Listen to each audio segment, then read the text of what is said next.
Are superpowers with side effects still worth it? This is a question scholars have been wondering for centuries. What? No, we haven't. Which is why I decided to look into it. I asked you to choose a superpower. I want flying, but the top reply is the side effect. You're only a flying head. Sorry. Are we cool? I said sorry. So for example, I want telekinesis. Very much. I think I would, if I had telekinesis, abuse that power to the max. Yeah, that's right. Come to Papa. And if I can only move burger. Oh, you think you're funny, don't you? Well, watch this. Yeah, that's right. Come to Papa. You think you've bested this power, but I have produced an idea. Obviously, telekinesis isn't very good if you can only control burgers. Even if you want to control the burgers to then control other objects. But then I'd be producing a lot of burgers. I don't want to keep going to the grocery store to buy more burger meat. Do you guys have like a vat of meat? Yeah, burger packs are in aisle 3. No. Like, not like a packet, but like a vat. That would be a huge pain. But then I got the idea, what if I submerged the burger in resin like that one hot dog, and that the burger could last forever? And in addition to that, the resin could be any shape, such as burger in resin shaped like a spoon, or burger in resin in the shape of a hook. We could get really creative. I could be casting multiple shapes with multiple burgers, creating machinations only limited by my imagination.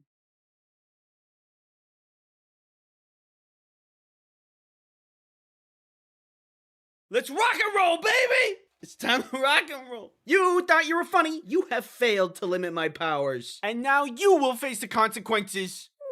Oh, man. I would say, yes, this power is still worth it with a side effect. Write that one down, scholars.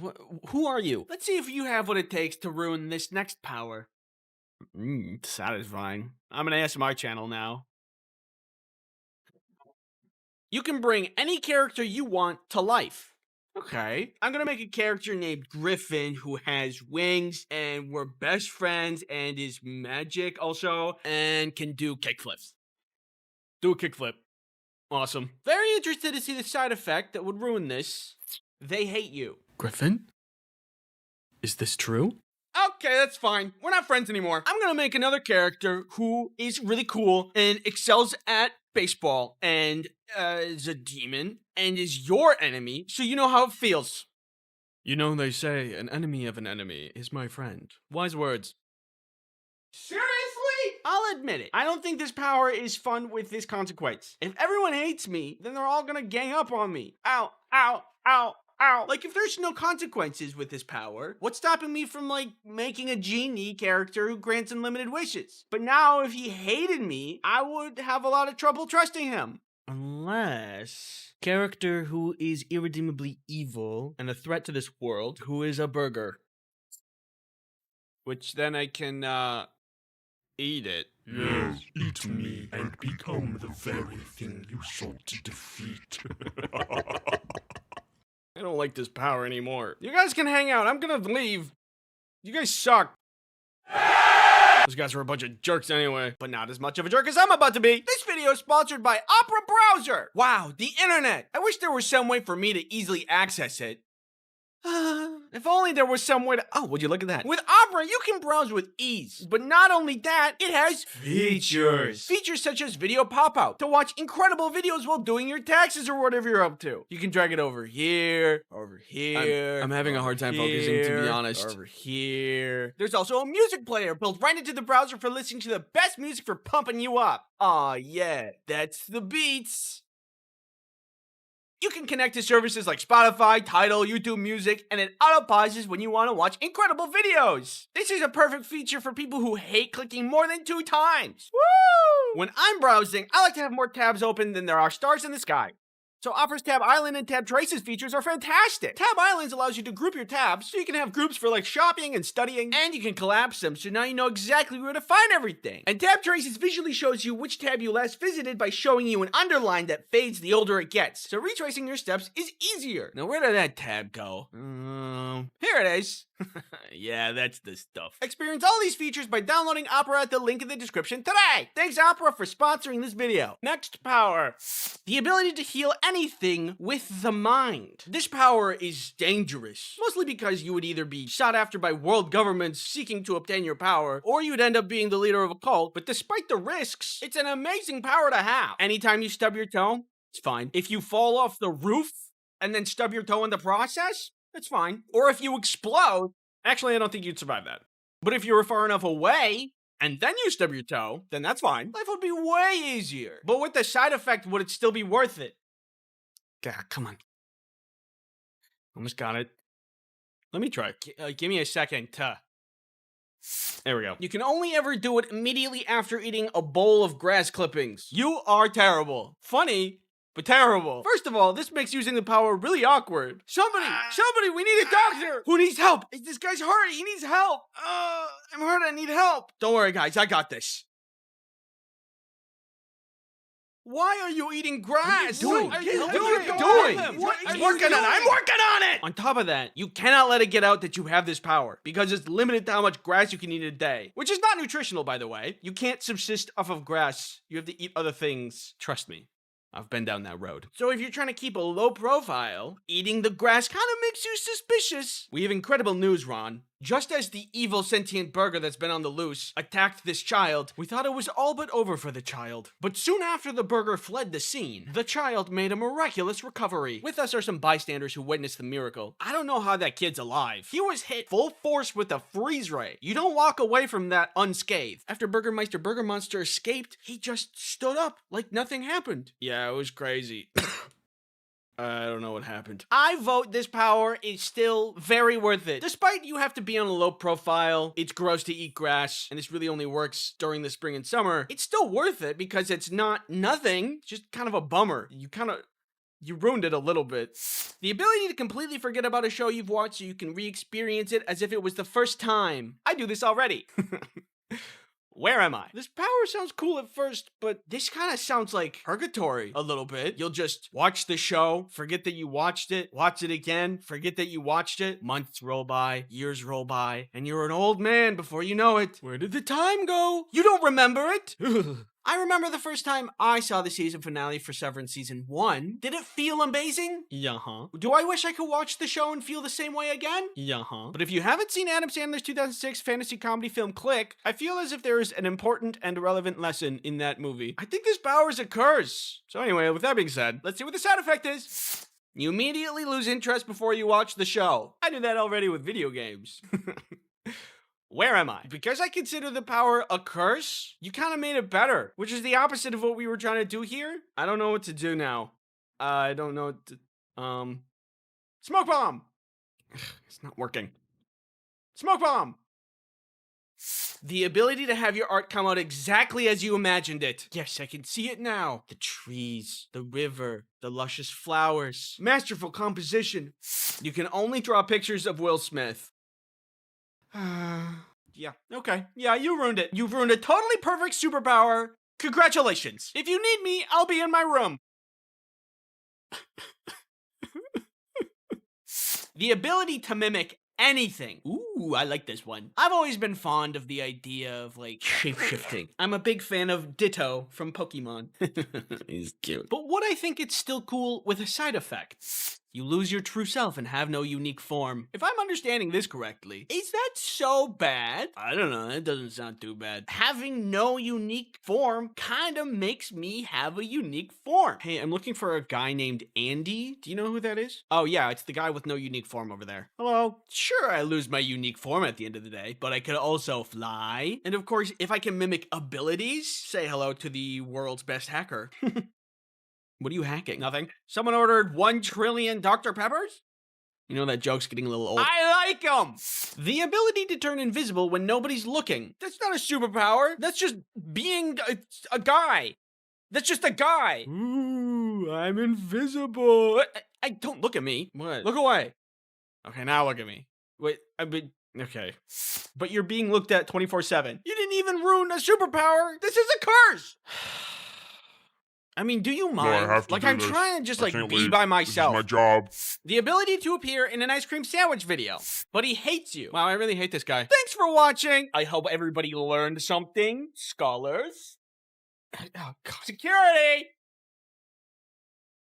Don't forget to subscribe.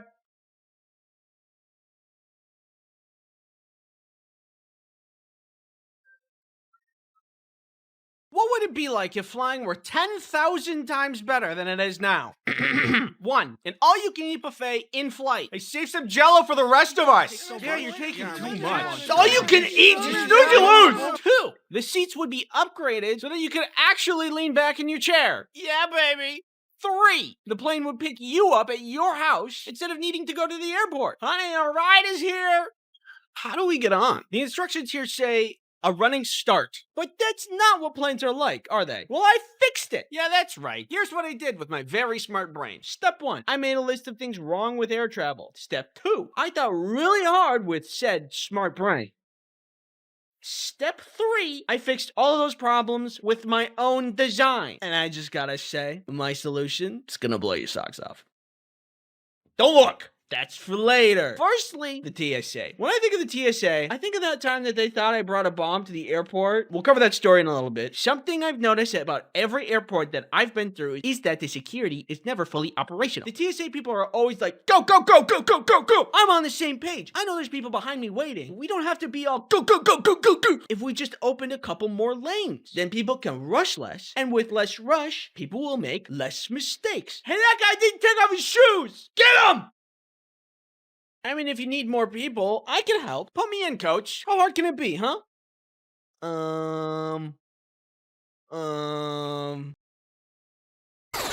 What did you do? I don't know. The thing I have a lot of trouble with when doing the whole song and dance with security is it's never consistent. In one airport, it's one thing, but in another airport, you just don't have to do that thing. Okay, people, come on. Shoes off, hats off, electronics out. You, do a backflip.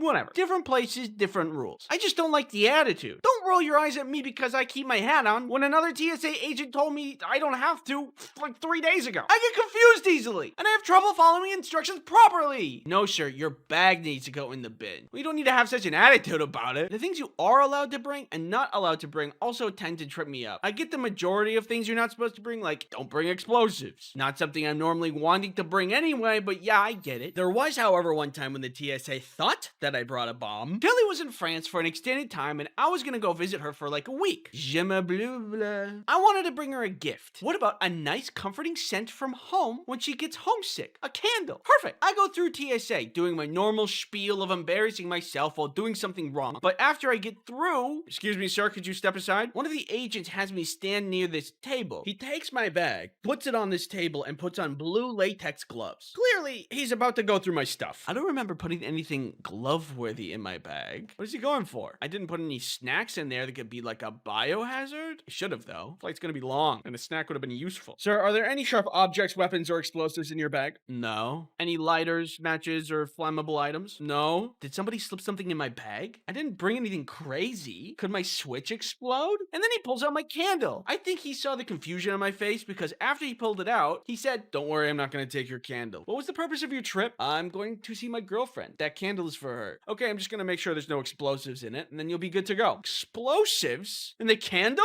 I know that candle is great, but I didn't know it was the bomb. Apparently what can happen is that explosives can be hidden inside of wax, which then can be used for exploding.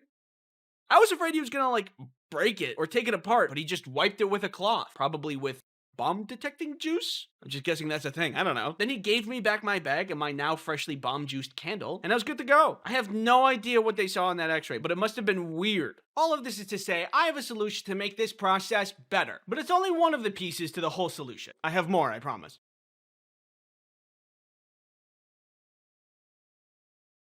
This video is sponsored by NordVPN. Safety on flights is the most important thing for a good flying experience. It's the same thing for browsing online. For you to have a good experience, you need good safety measures in place. NordVPN is the VPN you need for a good experience. Check this out. See this guy? He wants your data. Yeah, it's true. I want that. See this right here? NordVPN can stop him. You can just do it. Yeah, he's right. You can just do that. Yeah, what a rush! NordVPN has other protections too. If you're ever wanting to stop malicious ads or nasty malware, NordVPN can just take care of it. Or I can too. You know I always have your back. Is this guy bothering you? No. Ah! NordVPN can also be installed on your tablet, your phone, your computer, most any device you need protected. What about my car keys? No, I don't think that's an option. But don't worry, I can fill the gap. Hey, what are you looking at? Huh? You want this guy's car keys? Use promo code Ice Cream Sandwich to get NordVPN's 2-year plan plus 4 additional months for free. It's risk-free with Nord's 30-day money. It's risk-free with Nord's 30-day money-back guarantee. Thanks NordVPN for sponsoring this video. Just getting on the plane isn't really that good either. How long it takes to board the plane always takes a lot longer than I think it should take. It's a tight lane, so you can't get around other people when you're shuffling in. And for some reason, there's always someone who doesn't know how to put the square in the square hole. All right, let's step aside. Let me do this.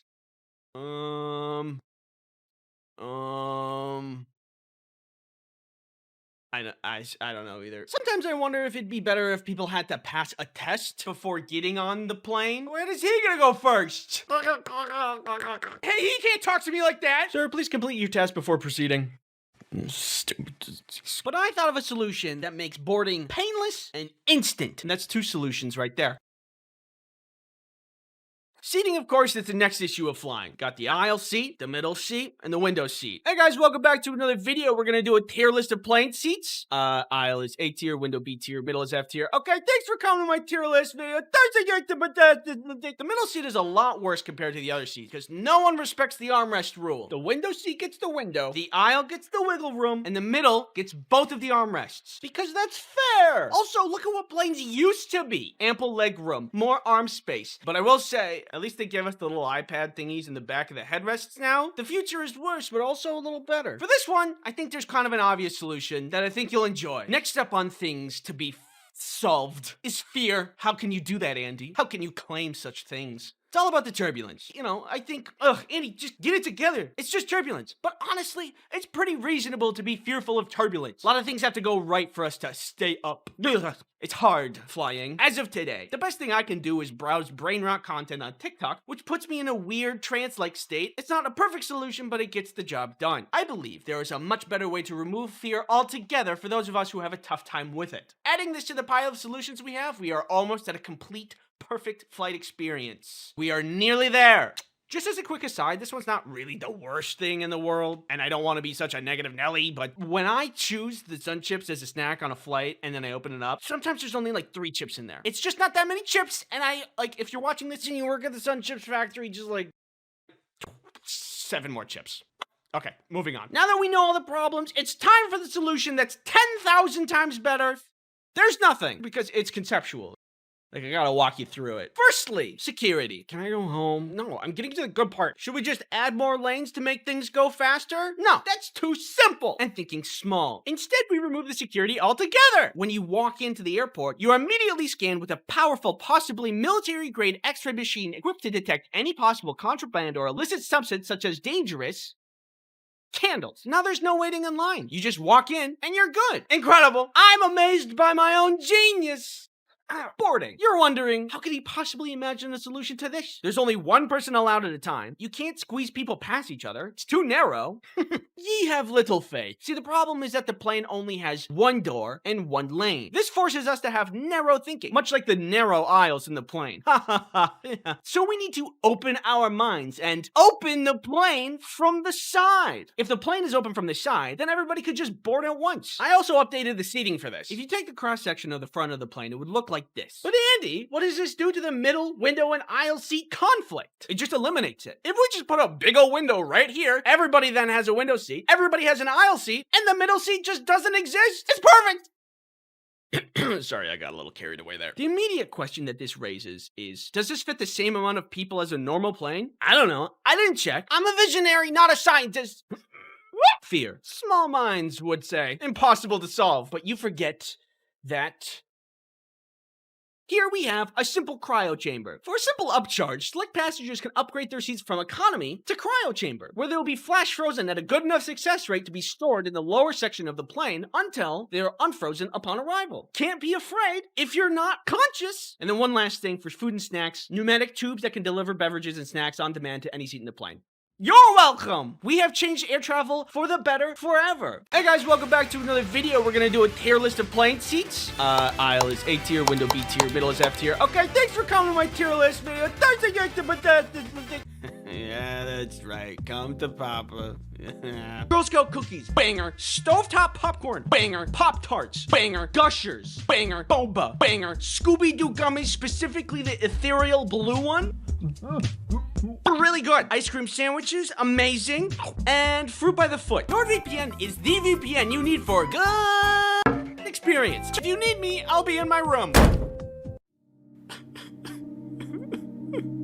What could possibly make this moment any better? Hey guys, what's up? Hatsune Miku! Somebody, we need a doctor! Who needs help? This guy's hurt, he needs help! I'm hurt, I need help! Don't worry guys, I got this.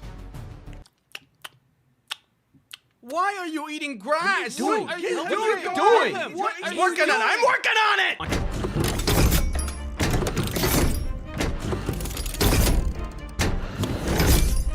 Let's rock and roll, baby! It's time to rock and roll. You can just do it. Yeah, he's right. You can just do that. Yeah, what a rush! Like when they sniff your ears.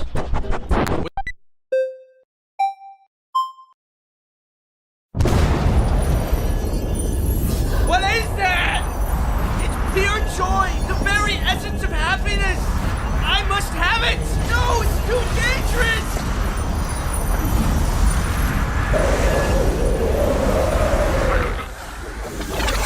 Go, go, go, go, go, go, go! Huh? Oh, me? I'm just eliminating this guy who wants to collect my data using NordVPN. You got the wrong guy. Well, what do you expect me to do about it? He doesn't know how to put the square in the square hole. All right, let's step aside. Let me do this.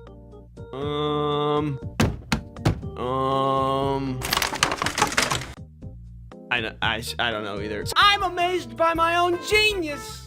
Ow. You're only a flying head. Sorry. Are we cool? I said sorry. Explosives? In the candle? I know that candle is great, but I didn't know it was the bomb. The best thing I can do is browse brain rot content on TikTok, which puts me in a weird trance-like state. Yeah, that's right. Come to Papa. But I have produced an idea. Do you guys have like a vat of meat? Yeah, burger packs are in aisle 3. No, like not like a packet, but like a vat. Burger and resin in the shape of a hook? We could get really creative. Write that one down, scholars. Who are you? Do a kickflip. Awesome. These guys are a bunch of jerks anyway. But not as much of a jerk as I'm about to be. This video is sponsored by Opera Browser. This power is dangerous. Mostly because you would either be shot after by world governments seeking to obtain your power, or you'd end up being the leader of a cult. Ow, ow, ow, ow. You can't subsist off of grass. You have to eat other things. Trust me. I've been down that road. I do that already with video games. Where am I? I don't know what to do now. I don't know what to... Smoke bomb! It's not working. Smoke bomb! Yes, I can see it now. The trees, the river, the luscious flowers. Masterful composition. Wow, the internet! I wish there was some way for me to easily access it. If only there was some way to... Oh, would you look at that? Hey, I'm looking for a guy named Andy. Do you know who that is? Oh, yeah, it's the guy with no unique form over there. Hello. Ooh, I'm invisible. Hey, don't look at me. What? Look away. Okay, now look at me. Wait, okay. The ability to appear in an ice cream sandwich video. But he hates you. Wow, I really hate this guy. Say hello to the world's best hacker. What are you hacking? Nothing. Someone ordered 1 trillion Dr. Peppers? You know that joke's getting a little old. I like them. Thanks for watching. I hope everybody learned something, scholars. Security. Complaining to me is funny. I'm in pain. Classic. Luckily, I had NordVPN for protection. Do dogs radiate happiness in like the same way that nuclear waste is radioactive? Now, the next thing that brings me joy. This video is... Hey, just a heads up, you do this thing when you sleep where you stop breathing. I think you might have sleep apnea. Also, I think you need better locks on your doors. I can't move. She's sleeping. I'm just stuck. Are you stealing my stuff? Yeah, what are you gonna do about it? I mean, I would normally... No. Oh, is that a cool detail in this enjoyable, high-effort piece of media that I learned after the fact?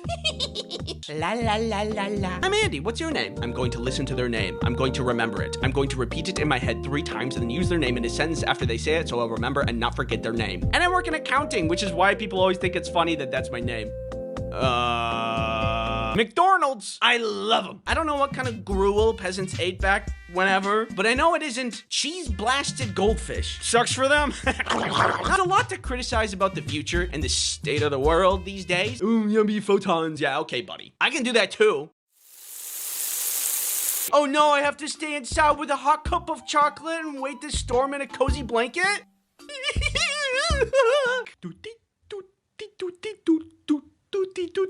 Yeah, baby. 3. I thought really hard with said smart brain. Go, go, go, go, go, go. Hey, that guy didn't take off his shoes. Get him. How hard can it be, huh?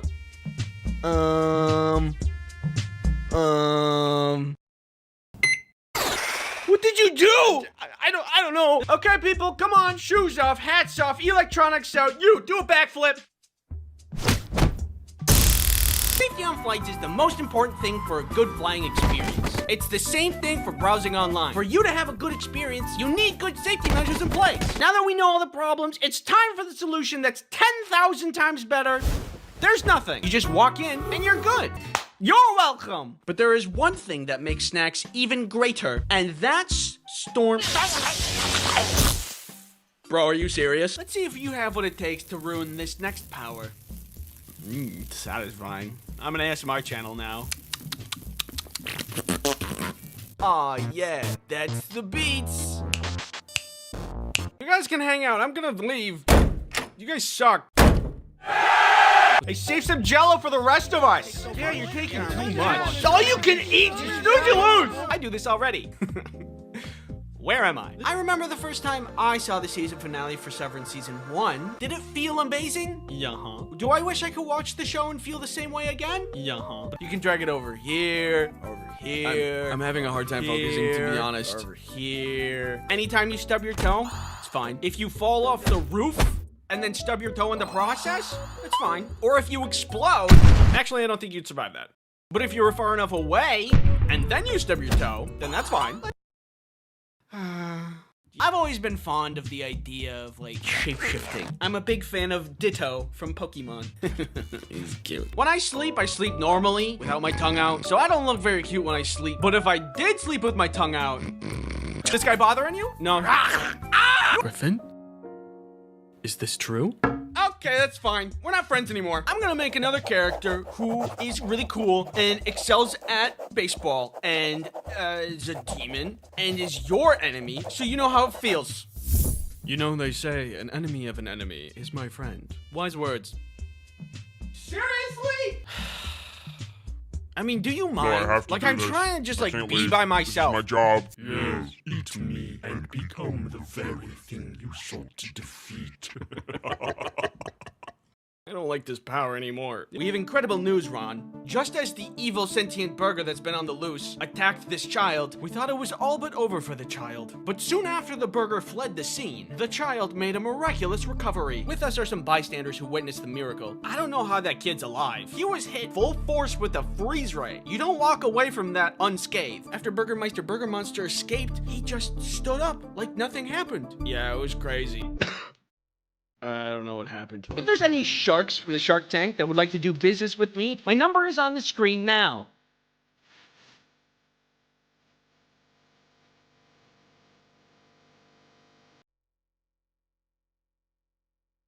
This is your brain, and this is your brain on ADHD.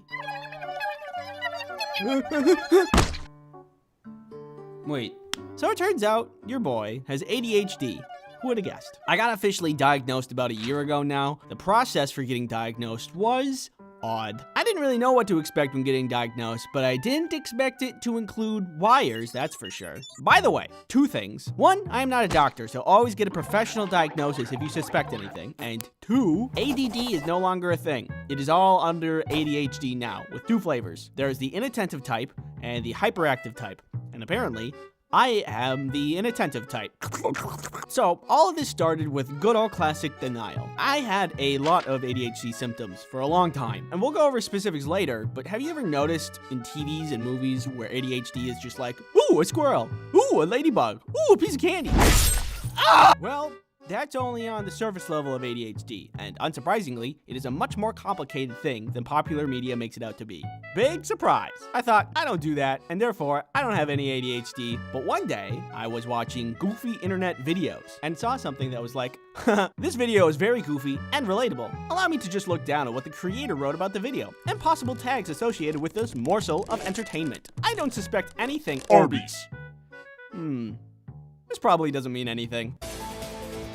This started to happen more and more until I started to ask some serious questions about myself. And I'll tell you how I figured out that I have ADHD. But first, you don't like watching sponsorships. But what if you could watch an entire sponsorship segment in under 1 second? Introducing the All at Once-a-tron. Just get inside and I pull this lever and...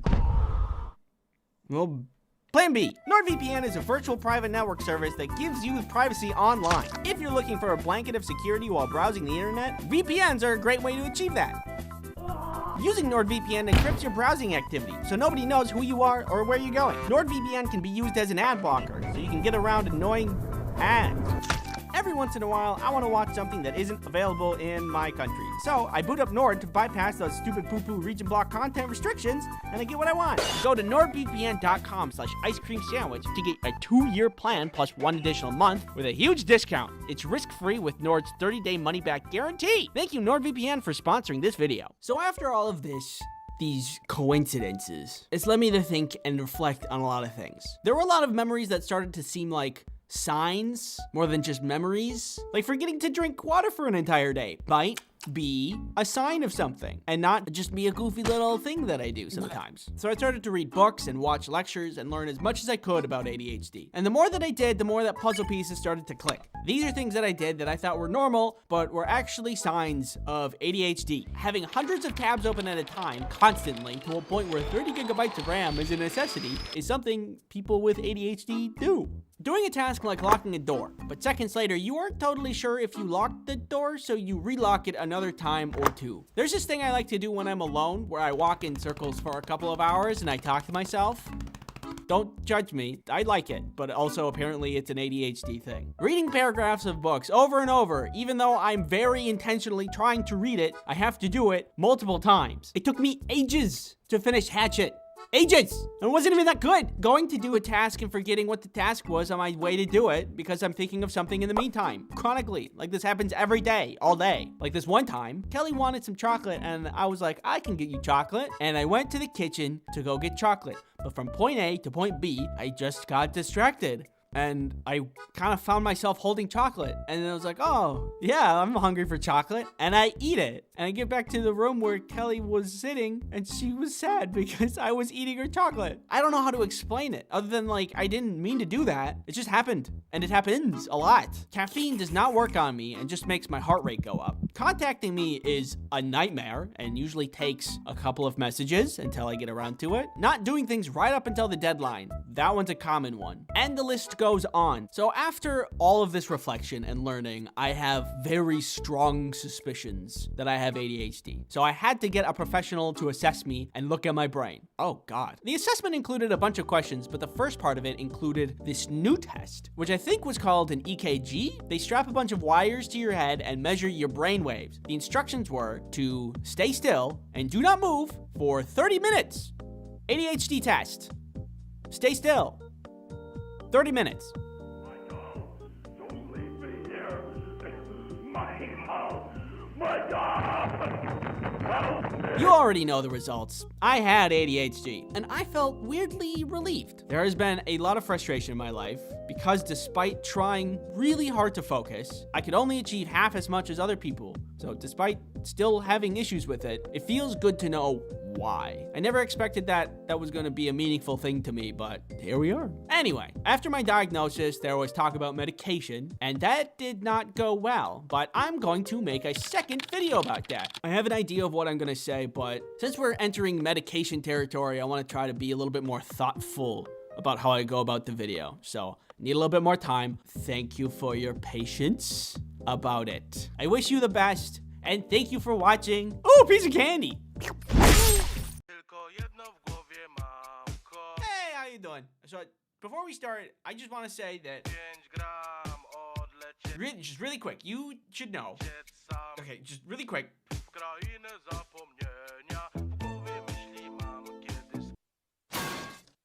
for you to know that what I'm gonna say in this video is not to deter you or convince you of ADHD medication. This is just my experience, of which started out really good, but then quickly declined into stinky, icky bad. So the last video, I figured out that I had ADHD because I had symptoms. Symptoms such as often has trouble holding attention on tasks, often does not seem to listen when spoken to directly, or is often easily distracted. You know, stuff like that. So what was the solution?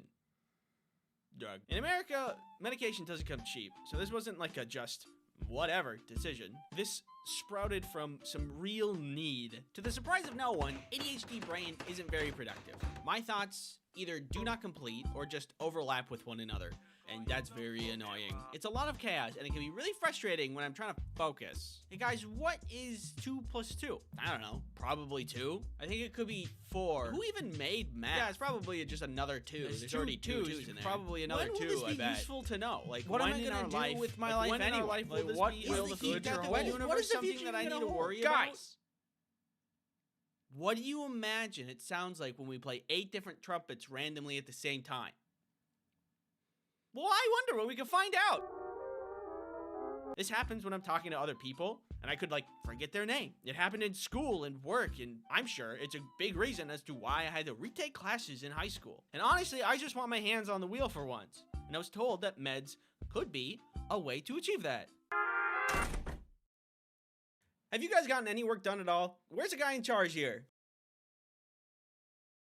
Oh my god. There's tons of medications to choose from. You got Adderall, Vyvanse, Ritalin, Concerta, and many others. For my first medication, I used Adderall. We started out really low, about 5 milligrams of Adderall. So, what does Adderall feel like? It takes a little bit to kick in, but when it does, I gain this strange ability.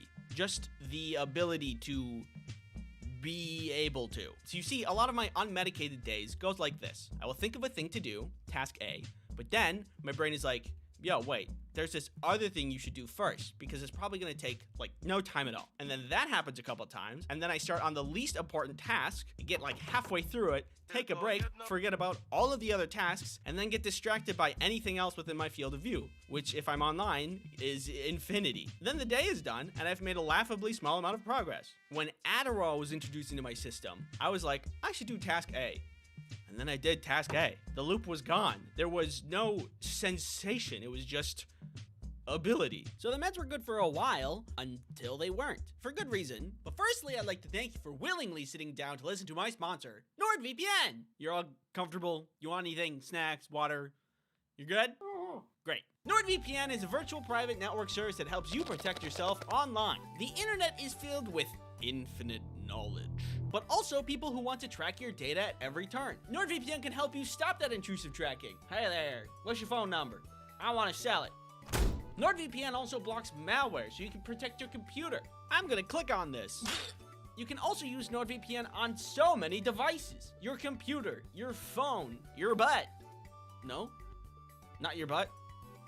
Well, that kind of seems like an oversight, but whatever. Use promo code Ice Cream Sandwich to get a discount deal, plus 1 bonus month included. It's risk-free with Nord's 30-day money-back guarantee. Thank you, NordVPN, for sponsoring this video. So Adderall was good for a while until I started to realize that it wasn't doing what I wanted it to. I was able to do things, but I started to notice that it was only touchable and physical tasks. Like one day, I took my Adderall, started to get to work, and then I realized that I was just vacuuming, doing dishes, and cleaning up other general messes around the house because I could physically fix that stuff. But if I needed to sit and think about things, it was really hard. See, the ability to do a thing was gained, but I never got the ability to focus. And that was the core of my problem. So out goes the Adderall. So I talked to a friend who also has ADHD about this problem. After some chatting, he mentioned he was taking Vyvanse, which is supposed to work differently than other meds for ADHD. It's a slower burn, and that can help in different ways for different people. Specifically for him, it helps him a lot with focus, which is what I wanted. Yeah, Adderall is great, but also you're effectively taking meth. Huh. You might want to talk to your psych about Vyvanse if you're looking for something more mellow. Considering my goals and my general aversion to meth, that seemed like a good idea. So I did bring up the idea of Vyvanse to my psych, and we decided to give it a go. Vyvanse felt way different than Adderall. When I took it, there was absolutely more focus. Like, way too much focus. So it comes around the first day of me trying out my new medication. It takes about an hour to kick in, so when I first tried it, nothing happened for a while. But Then it hit. And when it did, I was watching a show about space flight, and it became very easy to follow along. Instead of consuming multiple forms of media at once, I was keenly aware and focused on this space documentary. But that focus plus curiosity about spaceflight led me into learning and researching the science of rocket flight and orbital mechanics. Cool.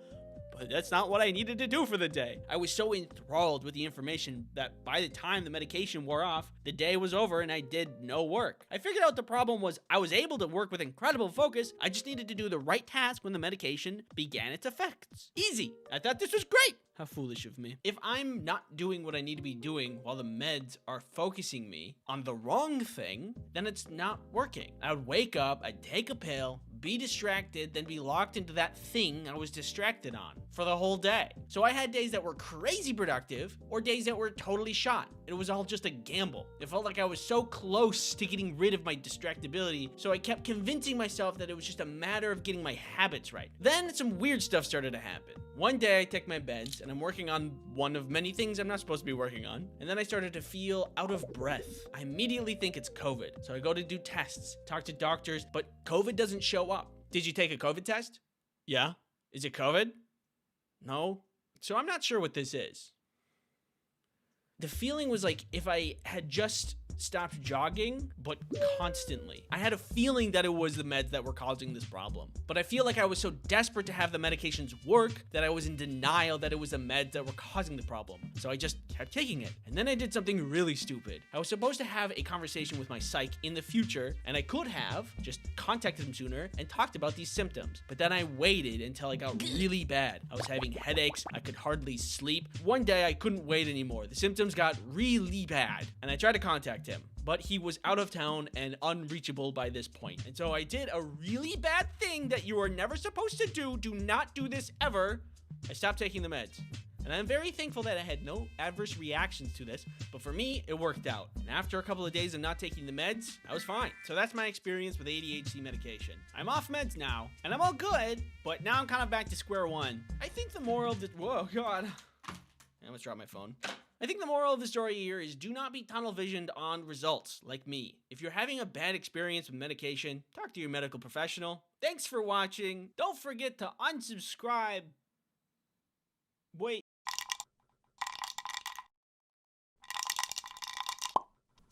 One last time, as per the contract, I must advise you to acquire products. If you haven't gotten around to it, drop date for my YouTubes is November 20th, which is today. And then, once it's sold out, it is gone forever. And then, the only way you would get one would be to sell your kidneys, or do a deal with the devil. Woohoo! That guy was weird. Once again, I'm really excited about the way it looks. 2D to 3D conversion is not easy, and it turned out really well. Visit the YouTube's website to find out more about it. Getting this YouTube supports me directly, and I support my dog Rhea directly. So get this YouTube to support my dog. Otherwise, thank you for being around. My last couple of videos have been doing really well, so thank you for that. And the next one is already being worked on as we speak, so stick around, and I'll see you then. All right, stay safe.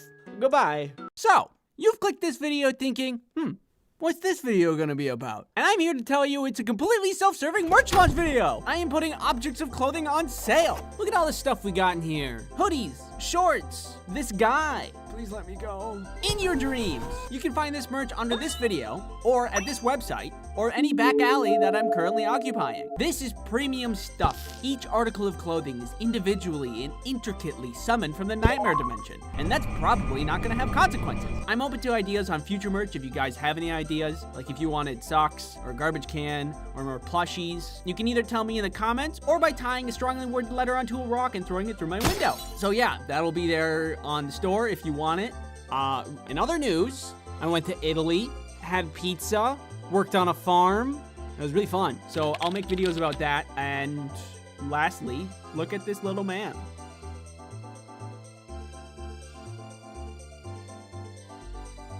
People, by nature, are inventive. Even you have the capacity to imagine things that could change the world. Observe.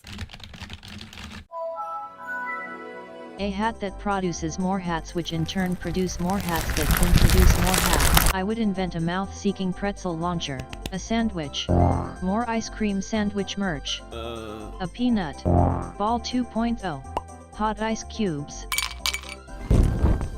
thought/dream to video converter. You. Depression-powered car. Whee! Speaking of inventions, have you heard of today's sponsor? NordVPN is a virtual private network that helps you protect yourself online. You guys remember when TikTok was almost banned? A VPN can help you get around certain region-blocked content so you can do whatever you want online. Using a VPN encrypts your browsing activity so no one knows who you are or where you're going. NordVPN can be used as an ad blocker. Get out of here. They have super fast service in 60 different countries. I use VPNs when I want to get to content that's region locked. For example, there's only some Netflix shows that you can watch in France. Where are you from? France.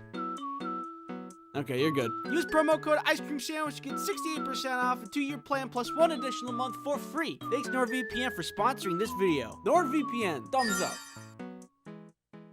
I think it's absolutely mind-boggling that the best technology we had at some point was something so basic we didn't even give it a second thought, like the wheel. And now we have technology so amazing, people from 300 years ago would think it was sent by God, like Minecraft. Once we got agriculture down, things started going off. I'm talking paper, theater, swords, cars, planes, computers. And before you know it, people started doing amazing things. We got to the moon. We weren't supposed to do that. Humans can't even fly, let alone escape Earth's gravitational pull. But all the smart people got together and were like, nah, I'm doing it anyway.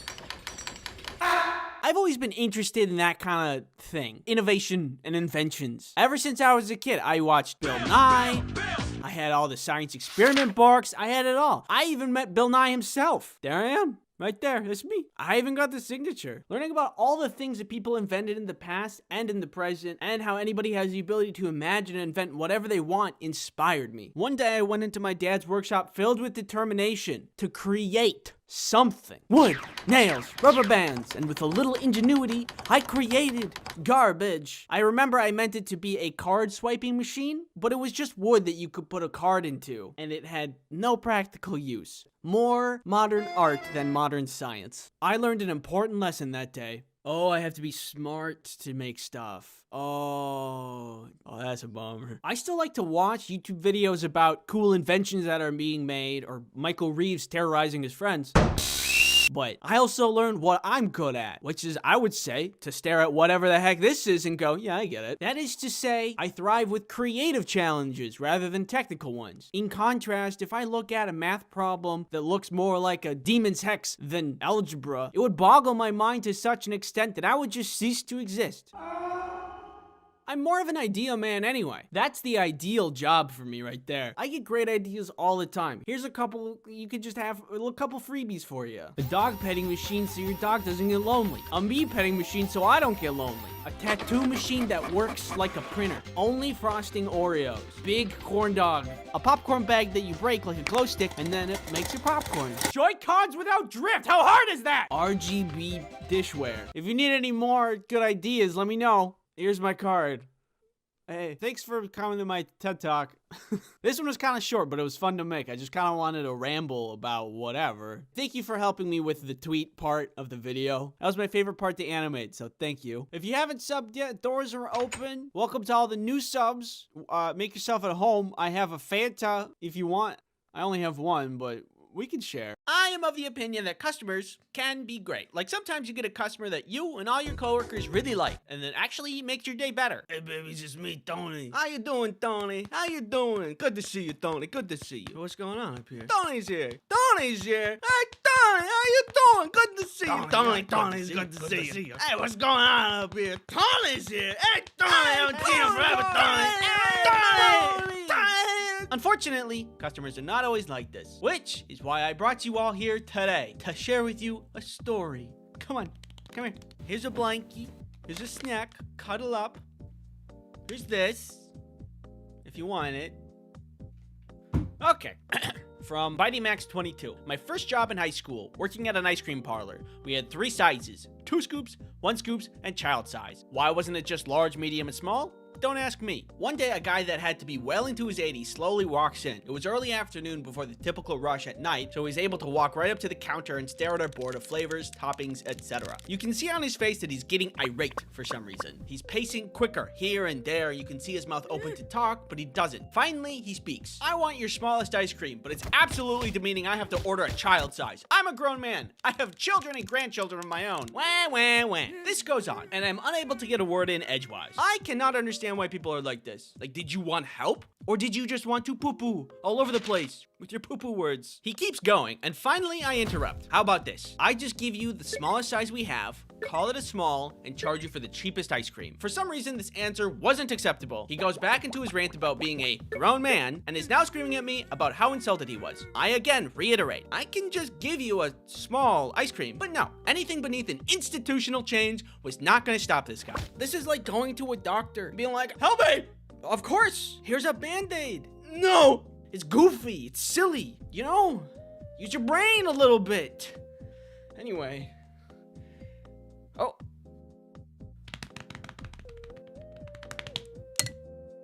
Perfect. Let me tell you about the sponsor of this video. What?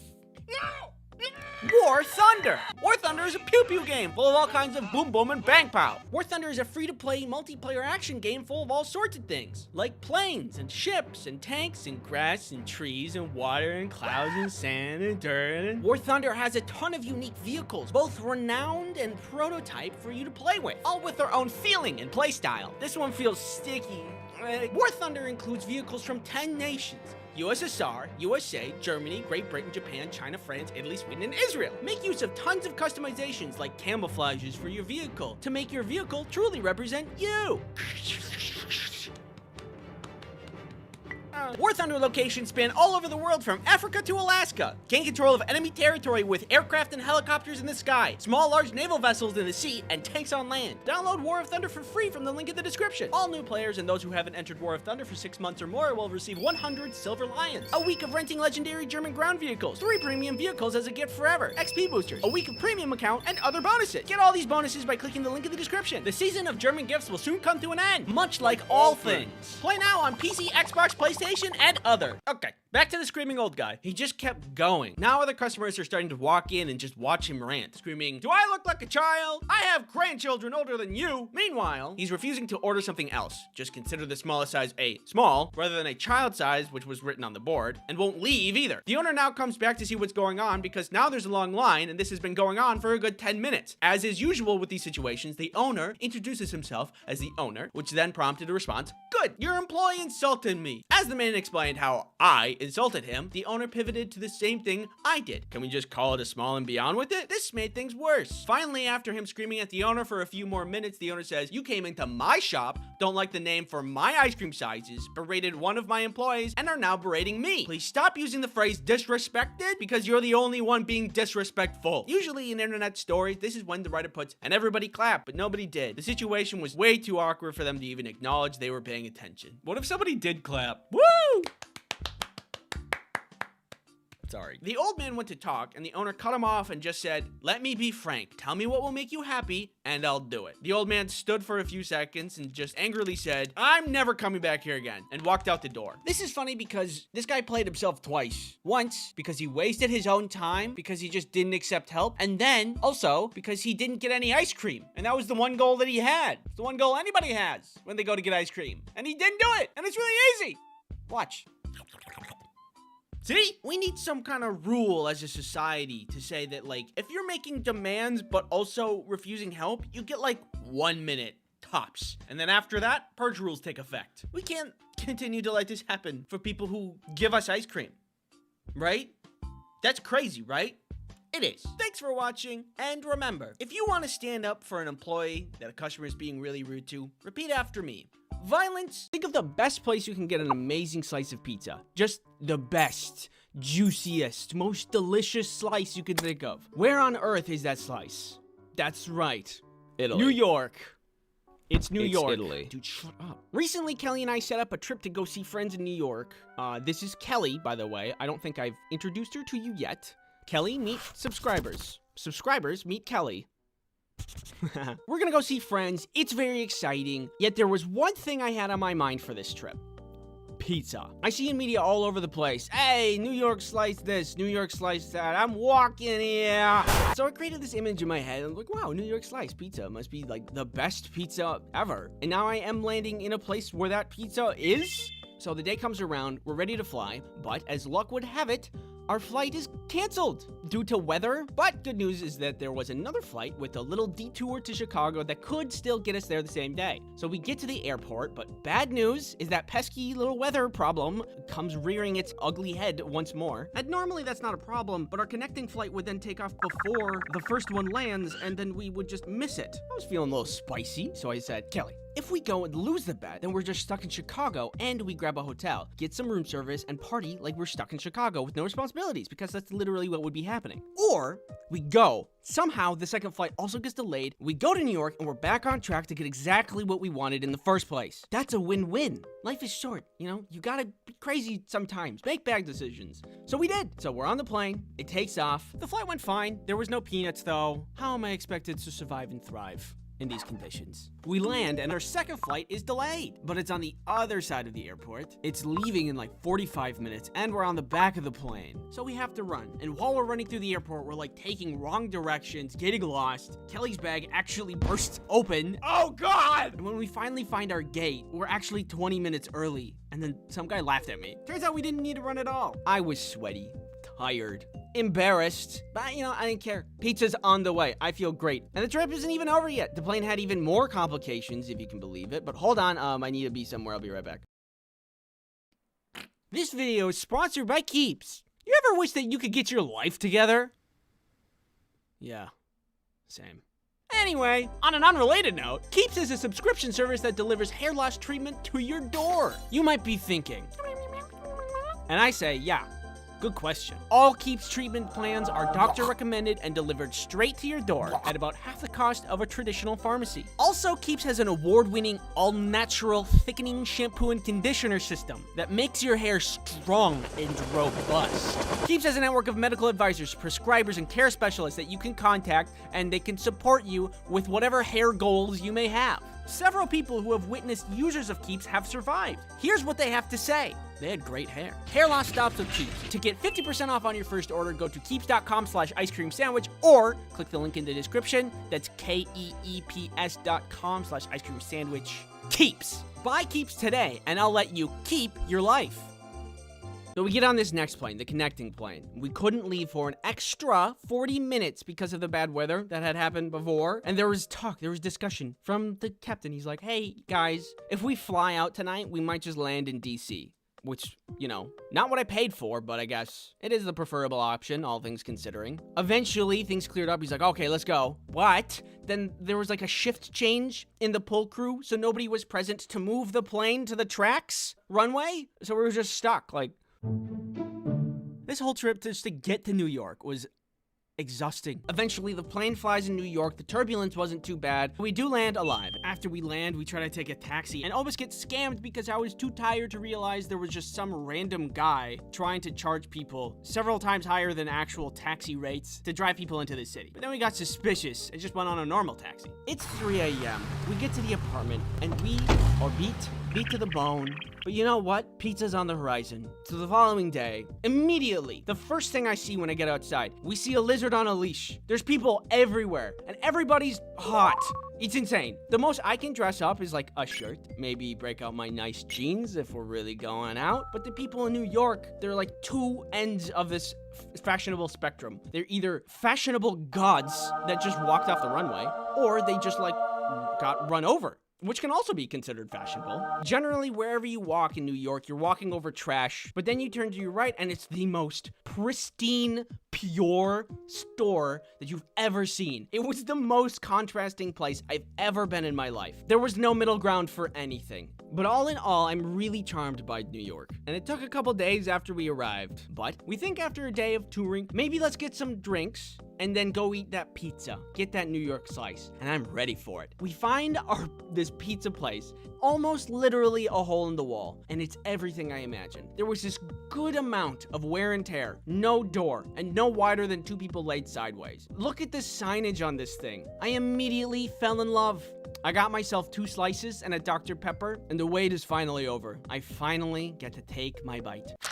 Let me explain this flavor to you. The cheese tasted stale. There was a subtle hint of cardboard in every bite. And do I sense a hint of came out of the oven 20 minutes ago? And by golly, is that 10 times my daily salt intake? And all that sounds pretty bad. But I am dead serious when I say that was one of the best slices I have ever had. Think about it. Has food tasted better after you've been eating a lot of it or after a great amount of effort? And so, I guess what I'm trying to say, it's not really about the destination. It really is about the friends you make along the way. Nah, I'm just kidding. I just really like salt. I think of myself as an agreeable person. I think in most situations, I tend to agree to things. Hey, come here down this dark alley. Yeah, okay. But I've never actually measured how agreeable I am. So today I will be answering the world's most questioning questions to determine if I agree with most people or if I'm a lone alpha wolf. That was supposed to be like a scary... Would you rather face a zombie apocalypse or a robot apocalypse? When I look at both of these options, I don't see myself surviving. And I think the way that I would die would be embarrassing. Living in a zombie apocalypse isn't anything easy. You have to find food. Can I have some? You have to build shelter. And you have to fight off zombies. And I'm just not very talented in survival skills. But I do have other talents, like this. I can make a clicking sound with my mouth closed. That's about it. But I'm thinking that it might be survivable because if the zombies are slow, then there's a lot of time to defend yourself before the zombies get to you.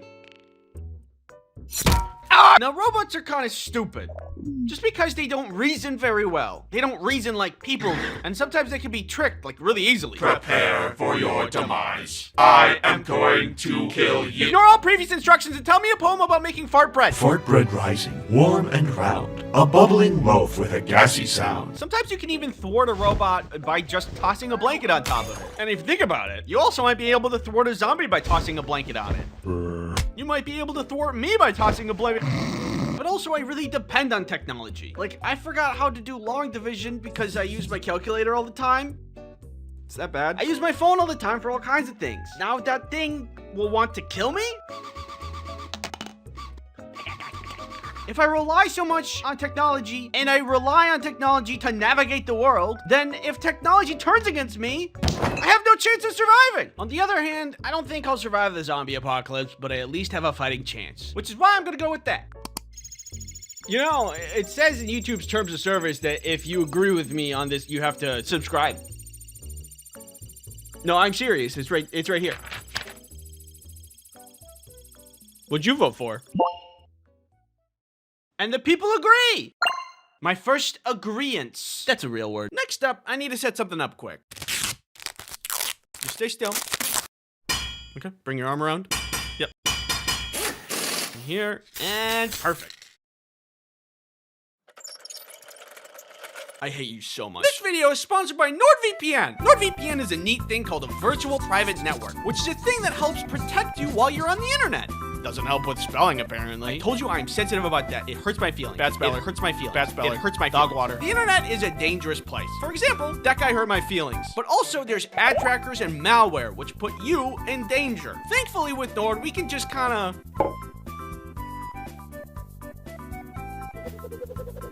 Oh, and the piano represents NordVPN. Also, did you know that you can use NordVPN on all of your devices? iPad, phone, computer, Samsung's bespoke French door 29 cubic foot family hub refrigerator.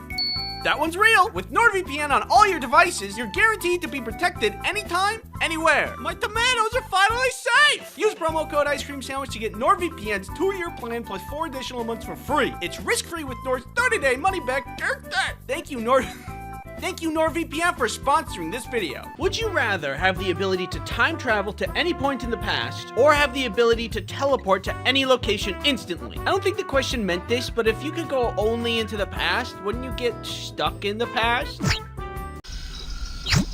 Whoa, guys, look, I'm in the Carboniferous period, 300 million years ago. Uh-oh. I think it's interesting to be able to see what the past is like, but also I don't trust myself to not kick the wrong rock and mess up the whole timeline. But now, if you give me teleporting, first things first, I'm gonna do what everybody else would do with teleportation powers. Figure out what's going on at Area 51.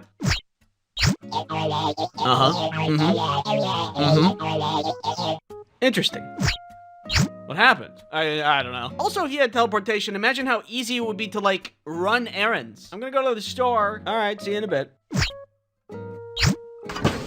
Did you pay for that? You got back really fast. Ugh, I'm never appreciated in this house. It's always, Andy, did you steal that? Andy, did you pay for that? Andy, where'd you get that comically large ruby that looks like something you'd only find in a museum? I get no respect. I'm out of here. Just gonna... Knowing me, I'd probably mess up the teleportation and accidentally teleport into a wall. But despite that risk, I'd still choose teleportation. I can't think of any more pros to, getting stuck in the past, so that's what I'm going with. The people agree! Next, would you rather have no fingernails or have no eyelashes? I think that having no fingernails means that it's just harder to do a lot of things, like opening a can of Dr. Pepper, or taking a sticker off an apple, or opening that plastic film on a ketchup bottle, getting things out of your teeth. No, you didn't get it yet. But with no eyelashes, you could just put on fake ones. Maybe I'm missing something, but I don't really see any downside to no eyelashes. Like, imagine scratching an itch without any fingernails. It would be very unsatisfying. Or like poking an X into a mosquito bite. Can't do that. I cast my vote. 50-50? Well, that's disappointing. Would you rather give up your favorite food forever or give up your favorite drink forever? Life without my favorite food isn't the worst. It's crab legs. I love crab legs. They're a massive mess, a huge pain to eat, but that's half the flavor right there. You gotta work for your meal, and that makes it taste way better. My mouth is watering right now. I have crab legs like once in a while. So yeah, never having them again sucks, but a lot less than never having Dr. Pepper again. No more Dr. Pepper? I cannot handle that. I love Dr. Pepper. I love Dr. Pepper so much, I have a shirt about it. Some may ask, is it love or an addiction? Shut up. Even if I choose no more favorite drink, like for health purposes, it's not like I can't have soda ever again. I'm just thinking of a life without Dr. Pepper, and it hurts. I'm okay. I stopped thinking about it. I'd give up my favorite food. Final answer. Oh, people, I guess, eat their favorite food a lot. This is crazy to look at. At this point, I'm starting to think, am I too agreeable? Milk toast? Common? Simple? Smimple? Well, the test is not over yet. Let's keep going. Would you rather have a clone of yourself or be able to control someone else? Being able to control someone else feels wrong if I don't get permission. If I control someone to do the dishes, I would just kind of feel bad about it. Do the dishes. But if you're busy right now, I don't mind if you do them later. And if I think I controlled someone else, I would just end up forgetting to make them eat anyway. Bring me a Dr. Pepper. Bring me a Dr. Pepper. Hello?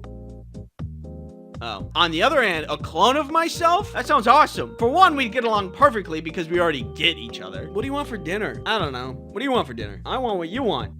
That's exactly what I want. Wow, we are so in sync, it's crazy. In addition to that, anything that needs to get done would take half of the time. But also, I could see that backfiring as well. I gotta do dishes. Can you do them and I play video games? No, you do dishes. I wanna play video games. Wait. We'll use the power of friendship to...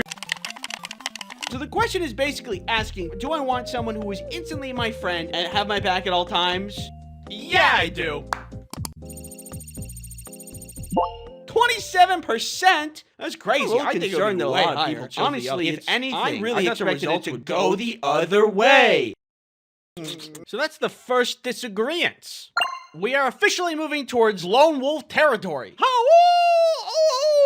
That's my wolf sound. Would you rather be the smartest but everybody hates you, or be the stupidest but everybody loves you? Being stupid is a blessing, and being smart is a curse. Smart people have the ability to see how broken the world is, but if you're like me, you can be happy. When you're stupid, everything's great and fun. When have you seen a happy smart person ever? Look at college professors. Are they happy? No. So this question is essentially asking if you want to be sad and hated or happy and loved. I want to be happy, so click. And there it is. I'm agreeable. It's me. Agreeable. Agreeable Andy. That's what they call me. They don't. I'm sorry. Would you rather be stranded on a deserted island alone, or be stranded on a deserted island with someone you hate? I'd rather be deserted on an island with somebody I hate, because if I need to survive... And that's one more meal for me. Oh. Huh. You know, I was really expecting to be more alone on that one. Would you rather have a head the size of a tennis ball, or have a head the size of a watermelon? A watermelon head would hurt. That is a lot of weight to put on your neck for a really long time. Your neck isn't meant for that much weight. Unless you're an F1 driver who apparently are supposed to have really strong and thick necks. Look at this guy. Look at that neck. But I don't race in F1, so my neck isn't strong enough for a big head. A tennis ball head is just gonna be better. You have zero neck strain, plus it's just funny. Look at this. That's funny. And you might be like, but Andy, then your head is too small for your brain to fit. I'll be fine. Don't worry about me. Not to mention, I could excel at MMA or boxing. I'm a small target. Nobody could hit me. I'd be champion. And the champion is Andy! I'm going with small head. 83%? I'd pray for your necks. Would you rather have all your dreams granted but have a 10% chance of instant death, or be forever cursed with very mild inconveniences? Well, I don't know. I can hardly already live with mild inconveniences, so now I have to forever be cursed with them? Imagine every time you walked upstairs, you trip a little bit. Or whenever you're filling a cup, you spill a little bit. It's death by 1,000 cuts. I simply do not have the willpower to go on. But I do have the willpower to put it all on the line. Let's roll those numbers, baby! Wait, I changed my mind! It also seems everybody else would risk it all. My head hurts. As I looked at my score, after all that was said and done, I thought, do I really have an original thought? Am I agreeable? Or just a people pleaser? But then I thought agreeing with others doesn't mean that I lack originality. It means that I value connection and shared understanding. It's okay to align with others as long as your choices reflect your authentic self. Thanks for watching. This video is 2025 is gonna be jam-packed this year. Stick around for another video. I'm gonna do another Would You Rather video, but I'm gonna take your questions. You can send me those questions on the community page. Remember to subscribe. Now I will become fourth dimensional.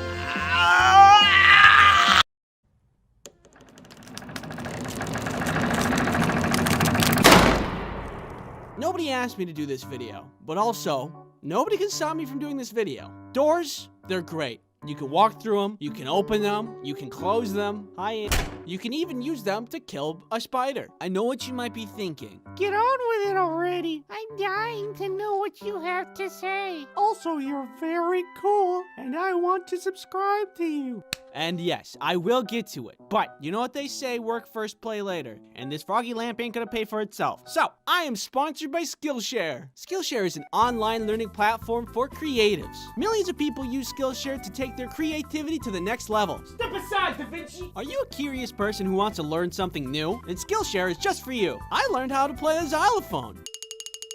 Skillshare has thousands of inspiring classes for creative and curious people. Explore new skills, deepen existing passions, and get lost in creativity. Check out this new song I just learned. Personally, I want to take this class, Portrait Photography, shoot and edit Instagram-worthy shots, taught by Jessica Kopasai, so I can finally take that perfect selfie.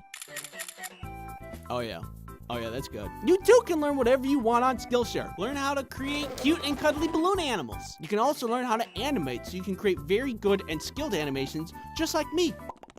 Skillshare has no ads, and there's constantly new classes, and it's less than $10 a month for an annual subscription. There's a link in the description that will get you a free trial of premium membership for the first 1,000 people that click on it. Thank you, Skillshare, for sponsoring this video. Okay, now we may begin. By the way, if you wanted to do this tier list too, it's right here. If you want to make a video of it, use this hashtag, because YouTube, I guess, just has hashtag pages now. And it works just like Instagram. So if you make a video and use this hashtag, we can all go watch it and see other people's opinions on this very popular and very good tier list.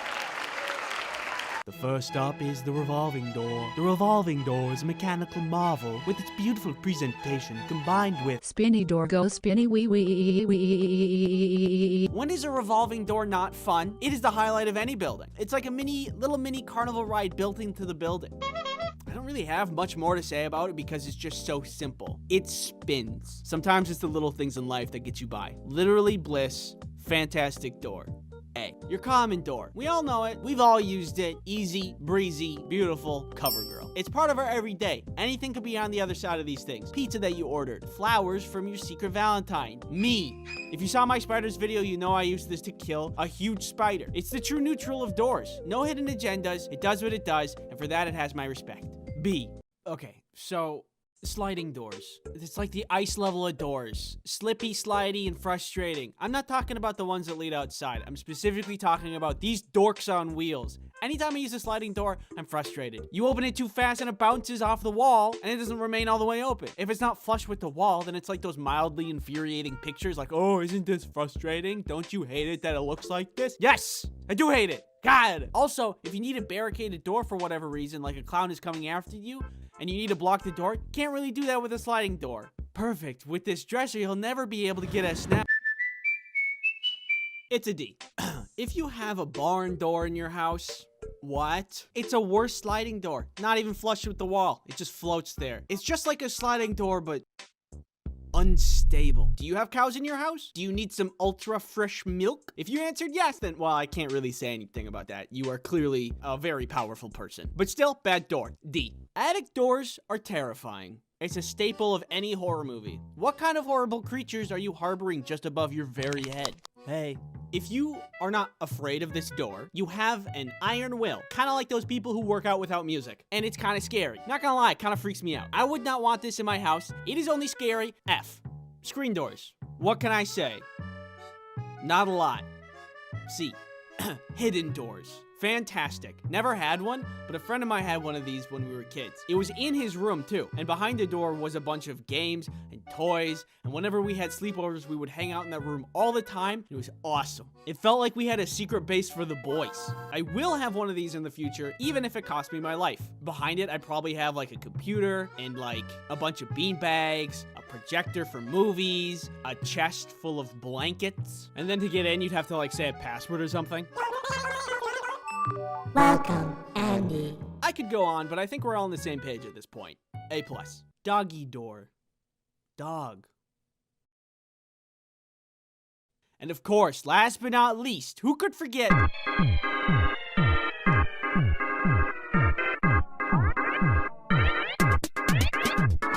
Alright, that's all the doors we got. Thank you for watching. Go ahead and subscribe, baby. If you want something else to watch, go ahead and watch my Kirby video that for some reason got banned on TikTok. It's right here. Alright, bye. Fear helps you stay alive, but I feel like in today's age, it feels much more like a burden than a function of survival. Sure, the world can be a scary place sometimes, like when you actually see a bear, but I just don't see bears that much. And I think fear is just a little more annoying than it is helpful in most parts of my life. The first thing I think of when I think of fear is flying. Fun fact about me, I used to not be afraid of flying at all. And actually, I thought it was a lot of fun. I remember my favorite seat was the window seat because I got to see a view of the world that used to only belong to birds. But now, unfortunately, flying is so much more of a hassle than it used to be. One of the more recent times I was flying, the pilot came over the intercom and said, "Hello, passengers. We are coming close to our destination. And we are going down. And as we are going down to our destination, I ask everyone to fasten their seatbelts and return their seats to their upright position for landing." Can we work on our phrasing a little or provide context? I respect pilots and all they do for society, but please say anything else than "we are going down" when inside of a giant metal tube in the sky. I thought for a moment that I was actually gonna die. I can't totally describe the feeling of doom that I felt in that moment, but I can kind of make a facial expression that represents it. It was like that, but on the inside. I used to think it would be cool to have flight as a superpower, but with fear of flying, it would just be terrible. Whee! Maybe I can just walk. If you're afraid of flying, it's definitely not the only thing you're afraid of. One time when I was a kid, my family went to Willis Tower. And if you've never been, at the top of Willis Tower, there are these glass boxes that poke out of the building that you can actually walk into and look down at the city if you so please. I thought it'd be really cool to see everything with no obstructed view. But the closer I got to the glass boxes, the more my brain cranked up my fear. There's never been a mechanical failure. It's gonna be fine. Yeah, but what if it's not fine? What if it breaks for the first time when you stand on it? There's always a first time for everything, but it's maintained regularly. And look at all the other people doing it. They're okay. Yeah, but what if when you get on, a bug flies into a bird's mouth and it chokes, which causes it to hit a plane, which makes the plane crash, and the plane hits a screw on the glass box, but the plane actually recovers and flies away, so everybody's happy about that. But the screw spins until it comes out and unravels the whole glass box, and you fall? No, yeah, that's a good point. So when it was my turn to go into the glass box, I decided to not. The building is well maintained and has never had a mechanical failure, and I could have had a cool experience, but I was just too freaked out. However, even if fear is sometimes annoying, I stand by my wariness of mechanical failures. Things happen. If there really are infinite realities inside of infinite universes, then that means somewhere out there's an Andy that met a terrible fate. Sucks for that guy. I don't know. I think it would just be nice to be up in a high place and enjoy the view without my brain screaming code red all the time. Again, I prove my point.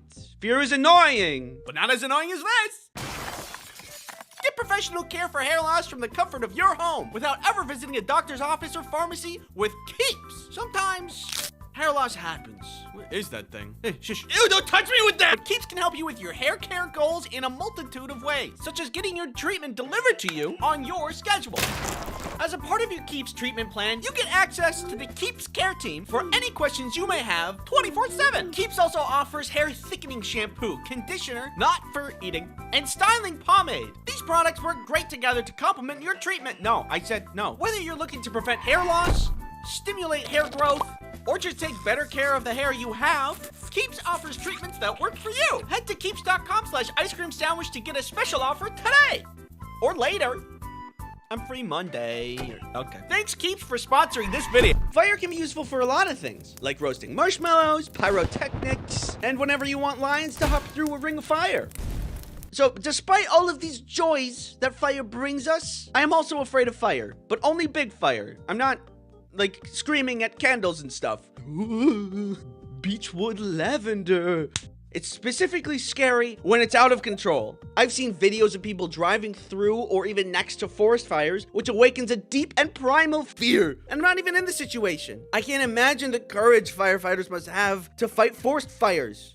There's a lot of F's in that sentence. Did you know the size of a loose fire doubles every 60 seconds? You gonna put that out? Yeah, I was trying to show an example. I can't remember where I heard that fact, but it's very scary. Fire is incredible. It can feed you, it can protect you, but if you're not careful with it, fire can totally and completely destroy everything you've ever known and loved. Hey, I said pass the marshmallows? Oh, yeah, sorry. Here you go. Darkness. It's the idea of the unknown. Anything could be right out in front of your face and you wouldn't know. Hi, do you want to subscribe? One time, long ago, I went out to see a movie with friends at a nearby movie theater. When the movie finished up and everybody left, my plan was just to walk home. Eventually, I get to my neighborhood and I see a dark figure in the distance, and there's no light. I start to get a little nervous because I don't know what or who that is. At this point, my mind is starting to sound the alarms again. A murderer? A bear? An eldritch creature of the night? Whatever it is. Adrenaline. As the shape gets closer, it starts to look more and more humanoid. Then I see it's a person and they're running, and I think it's pretty fast, and I think it's running directly at me. I am in danger. There is no reason anyone should be running at night at anyone. I am not fighting nor flighting. I am just standing there, baked in fear. They get closer and closer, and once they were close enough, hello, hey, I figured out that they were not running at me at all. They were just on a nighttime jog. The funny thing about darkness is it messes with your sight. When your brain doesn't get all the information it needs, it'll just do you the favor filling in the gaps itself. So my brain just assumed it was getting attacked. It was just an hallucination stemming from my fear. Cool. cool. That is the thing that freaks me out about darkness. It's unknown, and that scares me. Anyway, those are my top fears. Thanks for watching. Fidget spinner. Have you guys seen this? It's been cropping up a lot lately. When did this happen? Came out of nowhere. I've been seeing a spike in popularity for trinket things like this. The spin on Kickstarter, the fidget cube, also on Kickstarter, and now the spinner. I don't know if that was on Kickstarter or not, but for some reason the fidget spinner really spun off. Huh? You get it? You get it? But seriously, it has. I see it all over YouTube. I don't get it. It spins. That's all it does. It's like 5 times less functionality than the fidget cube. It's like a yo-yo, but less good. Or it's like a smaller version of a salad spinner, but you don't get a nutritious meal out of it. Eat healthy. I mean, what's so special about it? Can it cure my unending sadness? Apparently, along with all of these other claims about why it's great, I don't buy it. Anyway, I went out and bought it. I want to test it out. Personally, I don't have my hopes up. It spins. I get it. I've used a yo-yo. Guys, remember those wristbands that had, you know, neo-magnets in them or whatever? They balanced your mind? Yeah, remember that? I feel like this is going to end up being something similar. High claims, minimal output. All right, here it is. Fidget spinner, 2017. 10 out of 10. Well, hey there, little guy. What you got there, buddy? Broccoli? Well, what are you gonna do with that there broccoli? Food fight! Now! An instance of people throwing food at one another. Broccoli, pizza, beef, cheese, PBJ, just the P, HAC, JJBLT, BRB, corn dog, corn without the dog. First invented in 1939 by Jeremy on Beef Food Fight. That's not real. Hey, what's going on? Welcome to here. Hope you're doing well. You know, with whatever's going on out there. Have you ever been in a food fight? There's something so goofy and Disney movie-esque about somebody standing up yelling food fight and everybody joining in without pause. Nobody really wanted to eat pizza because what they really craved was violence. Obviously, that's not how real food fights work. What? Hollywood's not an accurate representation of reality? That's crazy. What are you talking about? It's true, but life's just filled with hard truths like that, you know? Food fights are really disappointing. Sometimes bad things happen to good people. You can try your hardest, do your best, and still fail.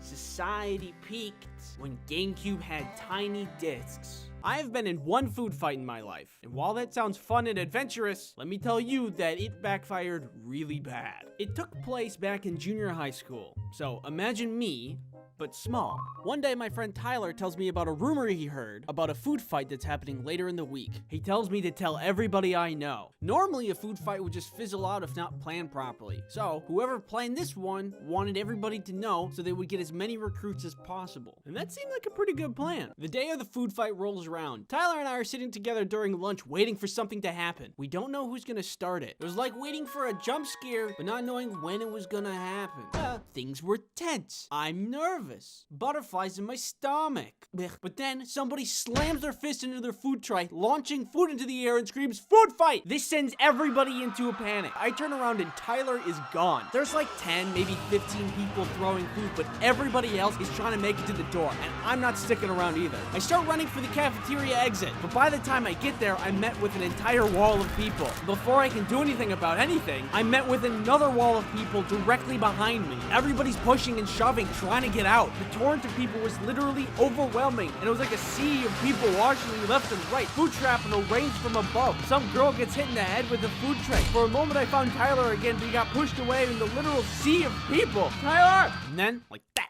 it was over. We all got out into the hallway away from the chaos. But when we got there, the teachers were out there waiting for us. And they were mad. Oh my god. We got shuffled right back into the cafeteria so they could have a talk with us. They told us how ashamed we should be, because the janitors are gonna have to clean up the mess. And the lunch ladies worked really hard to make the food for us. And we wasted all of it. Wow, it's a good thing I didn't participate, otherwise I'd be feeling pretty bad right about now. All of you will be punished. No more bathroom breaks. If you need to go to the bathroom, you will need to go in between classes. They took the laziest route for punishment and just punished everyone, even though most of the people weren't food fighting. Imagine being the girl that just got hit in the head with the food tray, and then instead of going to the nurse's office, you get in trouble. Where's the justice? Is it here? No. Maybe here? Nope. I think this person had some vice principal level of authority, and I can level with her a little bit and say, yeah, it's frustrating and makes your job harder, even though you don't go clean it. But wow, way to create a whole lot of animosity between the students and the faculty. Oh my god. Life is already hard in junior high. At that age, I was still trying to figure out girls and what kind of clouds there are. Cucumber Nimbus. Even though there was a plan for the food fight, most people bailed, some people got hurt, and then we got punished harder than we could have ever expected. Why was this such a failure? Well, it's not like people didn't accept recruitment when told about the plan. No, wait. Well, it's not like people had classes after lunch and didn't want to spend the rest of the day covered in food. No, wait. Well, it's not like it was lunchtime and they were hungry and they wanted to eat the food instead of throwing it. No, wait. What I've learned from this experience is that food fights are stuck in Hollywood. Unless you go to one of the festivals, which are heavily planned and highly successful. In other news, have you ever wondered what I would look like if I was crushed under a giant fist? Announcing ice cream sandwich U2s. Translating my 2D design into a 3D design was something that I didn't think was gonna work out, but look at how good this turned out. There's a giveaway going on over at icecreamsandwich.u2s.com. If you complete more of the steps in the giveaway, there's a higher chance of you winning the giveaway. U2s only sell for a limited amount of time and then are gone forever, so if you want to pick up one of these dorks, head over to u2s.com right now. Drop date is November 20th, 12 p.m. PST. Thank you for watching this channel. Thank you for supporting this channel. It means a lot to me. So, thank you. And give you a little kiss. No! I sure do love flying around the cosmos with you, sister. So fun. We're not doing anything to bother anybody, and we're... Oh, what's that?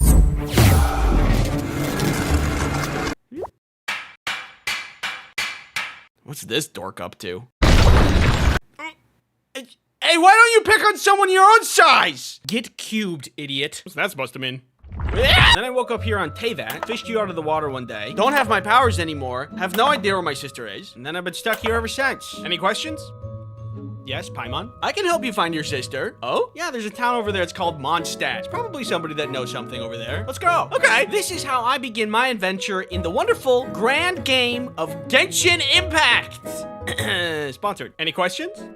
Yes, you there. Why? How do they sponsor you? Great question. It kind of went down like this. We request a trade. You be funny and play video game. We give you cartoon sack of money. Does this suffice? I don't wanna. 2 cartoon sacks. All right, now we're talking. And now we're here. None of that sounded real. So anyway, back to the story. Paimon and I make our way to Mondstadt. Hopefully somebody there can help us find my sister. Paimon points out some kind of magical statue that gives me magical powers. And it tells me that wasn't normal. The gods must like me because I'm so awesome and cool. Let's just keep going to Mondstadt. Oh, okay. On our way, we come across a giant dragon and some boy talking to it. Nice, Ron. I sneezed. Oh, I'm not allowed to sneeze. After accidentally scaring off the dragon and the boy with the magic powers that were forced upon me, by the way, not my fault, we found a red-looking tear. This looks pretty dangerous. Probably shouldn't touch it. Spit that out. Why would that be your first instinct? It looks strawberry flavored! I just said it was dangerous. I don't know, I'm new here! A little further ahead, just as we're about to get to Mondstadt, we run into Amber. Parkour! I scratch her back by helping her fight some monsters. She scratches my back by bringing me into town and giving me a glider. Things are going pretty good. We're making a lot of progress. But moments later, the city's attacked by the dragon we pissed off from earlier. Do you think this is my fault? From the thing that happened earlier? Shut up! Paimon, help me! Suddenly, I'm whisked away by a tornado that the dragon summoned, flinging me high into the sky. Foolishly, though, the dragon has no idea that I recently was granted magic powers that I'm kind of allergic to. Witness me. After my heroic deeds that saved everybody in town, everybody now thinks I'm awesome and cool! Later, when we're in town, we see that green guy again. We meet up with him and learn that his name is Venti, and we got a lot of questions for him. Turns out, that dragon's name is Dvalin, and he used to not be a violent dragon, but only became one from corruption by an Abyss Mage, who's part of the Abyss Order, who's a group of non-humans who hate humans. So now Dvalin is tortured by this magic poison blood, and I've been trying to get him back to sanity, but I just can't seem to reach him. Poison blood like this poison blood? Wait, it's a different color. Seems like maybe you magically purified it by magic accident. Blueberry. Can you guys purify this one? We can do it! Can you help me save Dvalin? We can do it! Let's commit a robbery! What? We can do it! There's a lyre of old in this town. Dvalin is very familiar with its music. If we get our hands on it, then maybe we can calm him down and bring him back to sanity. That's a good idea. Let's do it!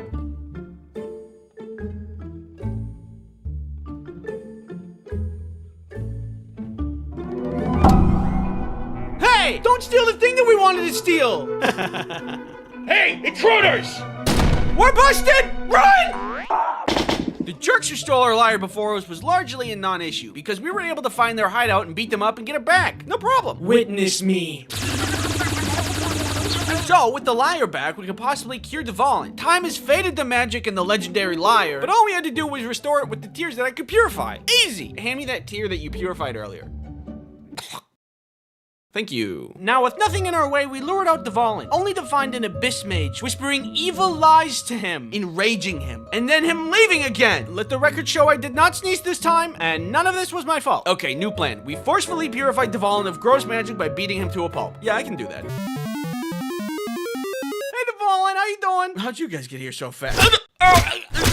Oh wow, I feel a lot better. Sorry about earlier. Don't worry about it. We saved the dragon, we saved the town, and after all this, I feel very accomplished. The only bummer about all of this is that when I went to Venti and asked him about my sister, he said he didn't know. Oh. The next stop in your journey should be Leeway. The Geo Archon Rex Lapis comes once per year to make divine predictions, which guide the city on how to run Leeway for the coming year. Perfect. A chance to ask a powerful deity where my sister is. Let's get moving. Leeway is the largest trading port in all the 7 nations. Merchants gather from all over Teyvat, making it a port city with booming business. This is also where the world currency Mora is minted. I wonder if Adi would want to do another robbery with me. Once we arrive at the ceremony, we see Miss Ningguang of the Leeway Qisheng, a powerful financial leadership group that takes part in running a lot of the city. Looks like Miss Ningguang is in charge of leading the ceremony this year. Oh look, that guy's making a wish. I wish to get some leads from the Geo Archon about my missing sister, and for my sister to be found soon. And $1 billion.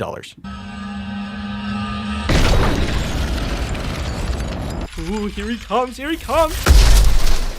Oh my god! Paimon, we are way too close to the scene of the crime. And we're outsiders, we're gonna be considered suspects. Don't panic, what we need to do is sneakily escape from the scene of the crime without being caught so we don't look suspicious.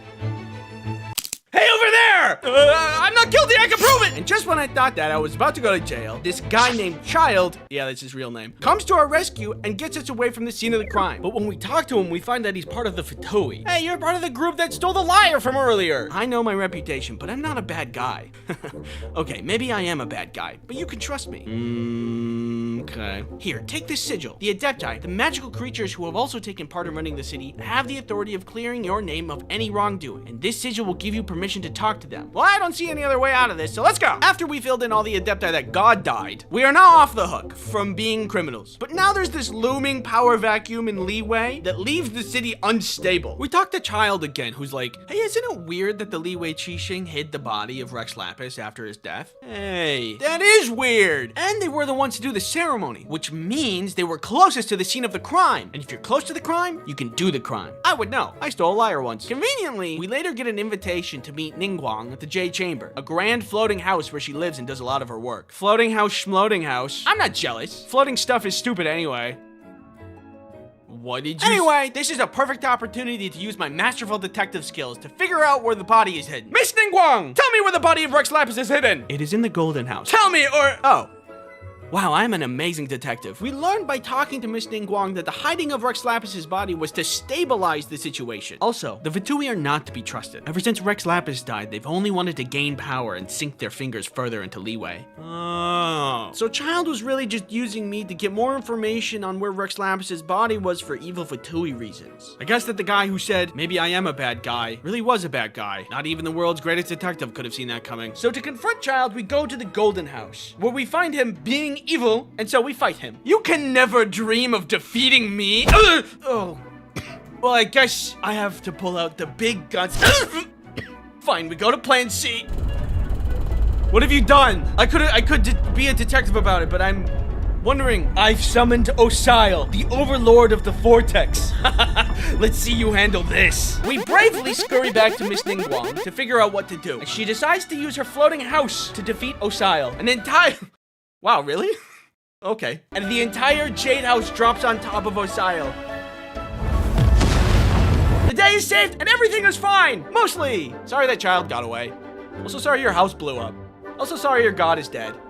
Do you know where my sister is? No. Dang it! Before I say my final thoughts, thank you Genshin Impact for sponsoring this video. It's been a while since I've been able to play a game that isn't laced with guilt, since this was technically work. And genuinely, look at me, genuinely, the game is good. It's got good animation, it's got good story, it's got good game design. There is a reason it's such a huge game. I actually enjoyed myself. If you're interested in playing the open world action RPG Genshin Impact, then you'll be happy to learn the game is free. There's over 100 characters that you can play with, each of which wield and fight with unique elemental powers. By the way, this entire video, 100% spoiler free. There's tons more story and lore, and what you just watched was only a taste of Genshin. Blueberry. Plus, there is a new update coming out on September 10th featuring the new region Nod Cry. There's gonna be more characters such as Lauma from the Frost Moon Scions, Flins from the Light Keepers, And I know from the Clink Clank Crumbcocky Craft Shop. Try saying that 5 times fast. This update also greatly expands on the game's main story and lore, where you'll find several factions gathering at Nod Cry for some unknown reason. Even the Fatui. And if I find Child there, I'm gonna beat his ass! There's also gonna be new events along with special rewards for the 5th year anniversary. Download Genshin with the link in the description and use the redemption code for 60 bonus Primo Gems. Thanks again for watching, and if you don't mind, it's time for me to jump back into the game.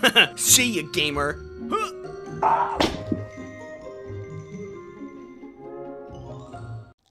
I don't know if you could tell from my voice right now, but I'm pretty sick. A vile harbinger of disease. Don't worry, it's not COVID. Everything's fine, but if you want to make me feel better, the only thing that'll make me feel better is to smash that subscribe. Being sick has made me think about a lot of things, like what it's like to breathe. I remember when being sick used to be awesome. You would get sick, go to the nurse's office, parents would pick you up, your mom will make you soup, and you get to watch cartoons or something for the rest of the day. Now, at least for me, getting sick is like, well, I have to work and be sick. Who set up this is a scam. The world should not be this way.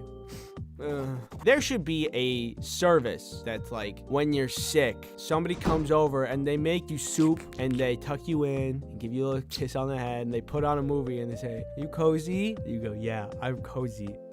Anyway, the worst time that I've ever gotten sick was probably appendicitis. I already made a video about that though. So the other more recent bad time that I got sick was about a year ago now, when I was starting to feel very tingly in my appendages. And I'm like, that's probably the worst thing possible. Let's Google everything. It's the worst thing possible. I knew it. So I made a doctor's appointment and I go into the doctor. I talk to them about my symptoms and all these things. And they're like, "Is it COVID?" And I'm like, "No, I got many tests." And then they asked me some questions, took my temperature, and then they were like, "I don't know." And I'm like, "Okay, just come back if it gets worse." And I did. And then the next doctor that I see was like, "I don't know." And I'm like, "Okay." And they're like, "Well, let's recommend you to a neurologist because it could be a problem with your brain." And then I go to that doctor and they're like, "Well, I don't know what it is either, but we should scan your skull and spine." And I'm like, "Well, why don't we just start with that? It's been weeks of these symptoms and I'm just sitting here, why don't we start with that?" And so she's like, "Good news, we're not scanning a ton of people right now. We might be able to get you in today." I'm like, "Oh, this is good." She leaves for a little bit. She comes back. She's like, "Oh, I'm sorry. I totally forgot. We have to." And then she said some word that I totally can't remember, but it's the process that she's like, "We have to do this process." What the process is she has to go to the insurance company and says, "Do we have permission to do this procedure on the patient?" And then the insurance company gives the green thumb. I'm sorry. Why is that real? I could be melting from the inside out, and the insurance company, who's filled with 0% doctors, is going to be like, "Maybe, no." I have to wait an additional week for this stupid process to pass. What the heck? Next time you need help, and for some reason need my help specifically, I'm gonna be like, "Oh, I'm gonna wait a week for you." Kinda. Sorry, I don't know if you could tell, I'm kind of bitter about it. Anyway, I get approved, and so we move on. So I'm ready to get a scan for my skull and spine. It's inside of an MRI machine. They're like, "Are you claustrophobic?" Maybe a little bit. I guess we'll figure out while I'm in there. They're like, "Okay, cool. This is gonna take about 1 hour." And that made me a little nervous because I'm a really restless person. At all times, I have to be moving, whether it be moving my legs, moving my wrists, rubbing my feet together like a little cricket in my bed. I don't know why. I haven't really looked into why that is. And so I was a little bit nervous. But they give you like these little headphones, and then they're like, "Do you like classical music or jazz music?" And I'm like, "Oh, let's do jazz music." And then you go into the tube and it's really, really tight and it's kind of freaky, but the jazz music actually helps a little bit. I did surprisingly well. We got all the scans done. We only needed to redo one of them because I kind of twitched my head at one point after I was suppressing for so long. And I come out, they say, "Okay, we're going to look at these. We're gonna see what's up, and then we're gonna tell you. I'm actually like really freaked out because at this point, we're thinking, oh, a brain scan, the thing that's the most delicate part of your body, and they have to look at it and see if something's wrong with that. That's kind of freaky. So we wait, and then the results come back. The results were brain scan, unremarkable. Okay, I think technically I understand that that's a good thing, but you didn't have to say it like that. Spine scan, also unremarkable. I came up clean. So what the heck is wrong with me? Turns out we never found out. I spent thousands upon dollars waiting, ultimately to amount to, I don't know what it is, and then eventually the symptoms went away. Great. What's the moral of the story here? I don't know. Thanks for watching.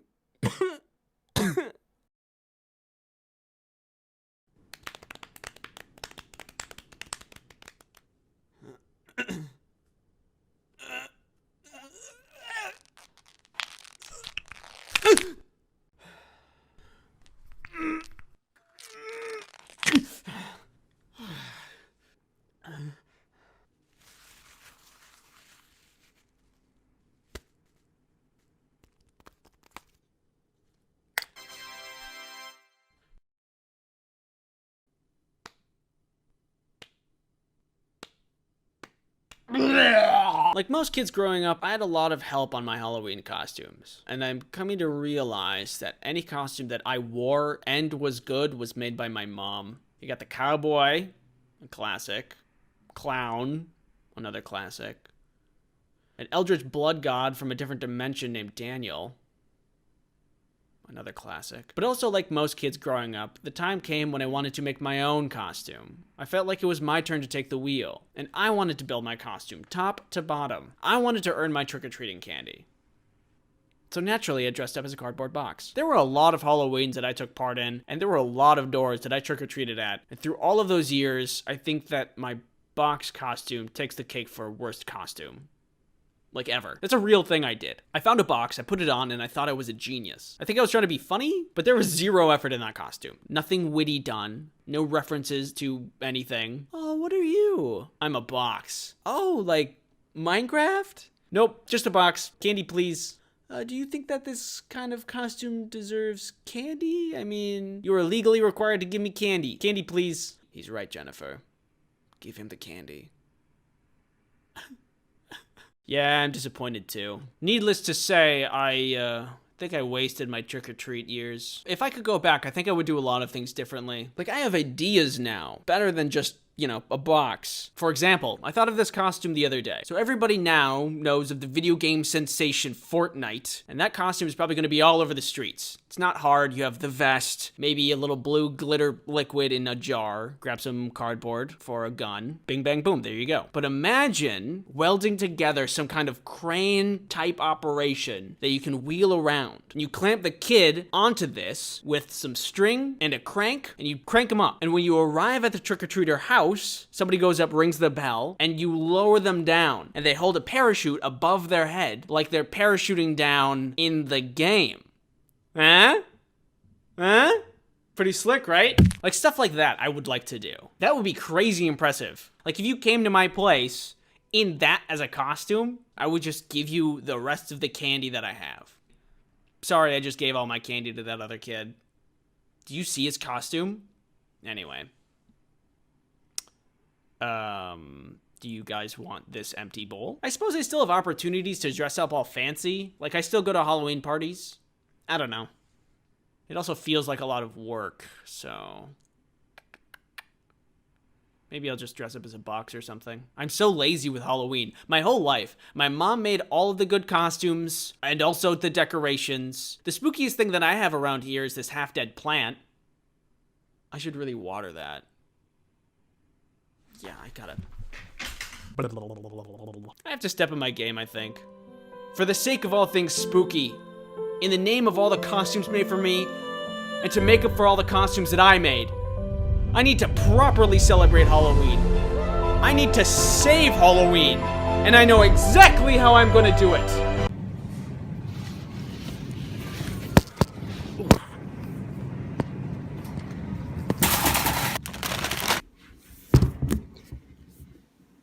Here we go. This is it. I'm finally doing it. Here's our boy, ready to be decorated for the good of Halloween.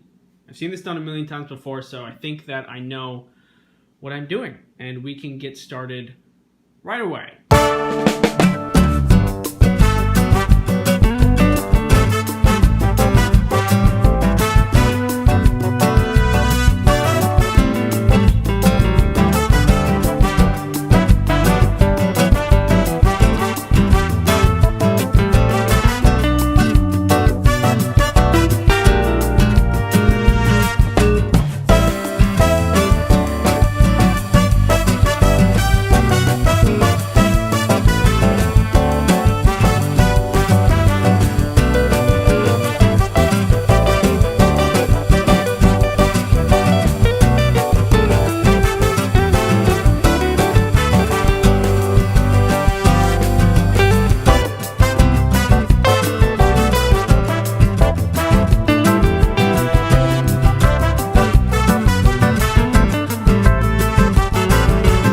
We did it. We pulled it off. We made a huge mess. Thanks for watching my Halloween video. I have a Twitter. I have comics. I've got a sub button. Should we talk about the 200K subs thing? That was really sudden. I mean, like, you guys... Oh. Who's that? Oh, hello. Are you another sub? Oh, come on. Come on in. Come on in. Yeah, you guys really came out of nowhere. There's like tons of you now. I really appreciate you giving me the time of day and all that. Yeah. So, anyway, I should just put you with the rest of them. The heart helps pump your blood. The lungs help you breathe in oxygen. The appendix helps you self-destruct. I've come close to meeting my demise a couple of times, but somehow death can't really get a firm grasp on me, and I am still here. I ain't going out without a fight, baby. Grab a snack, get cozy, because I'm about to tell you a tale about how I survived my first medical emergency. But real quick, you know how it is. Time to monetize my personal injuries. Has sponsored this video. Skillshare is an online learning platform for creative people who are learning new skills, honing existing skills, or just exploring their creativity. Is this creative? Skillshare has all kinds of classes. It can teach you to animate, cook.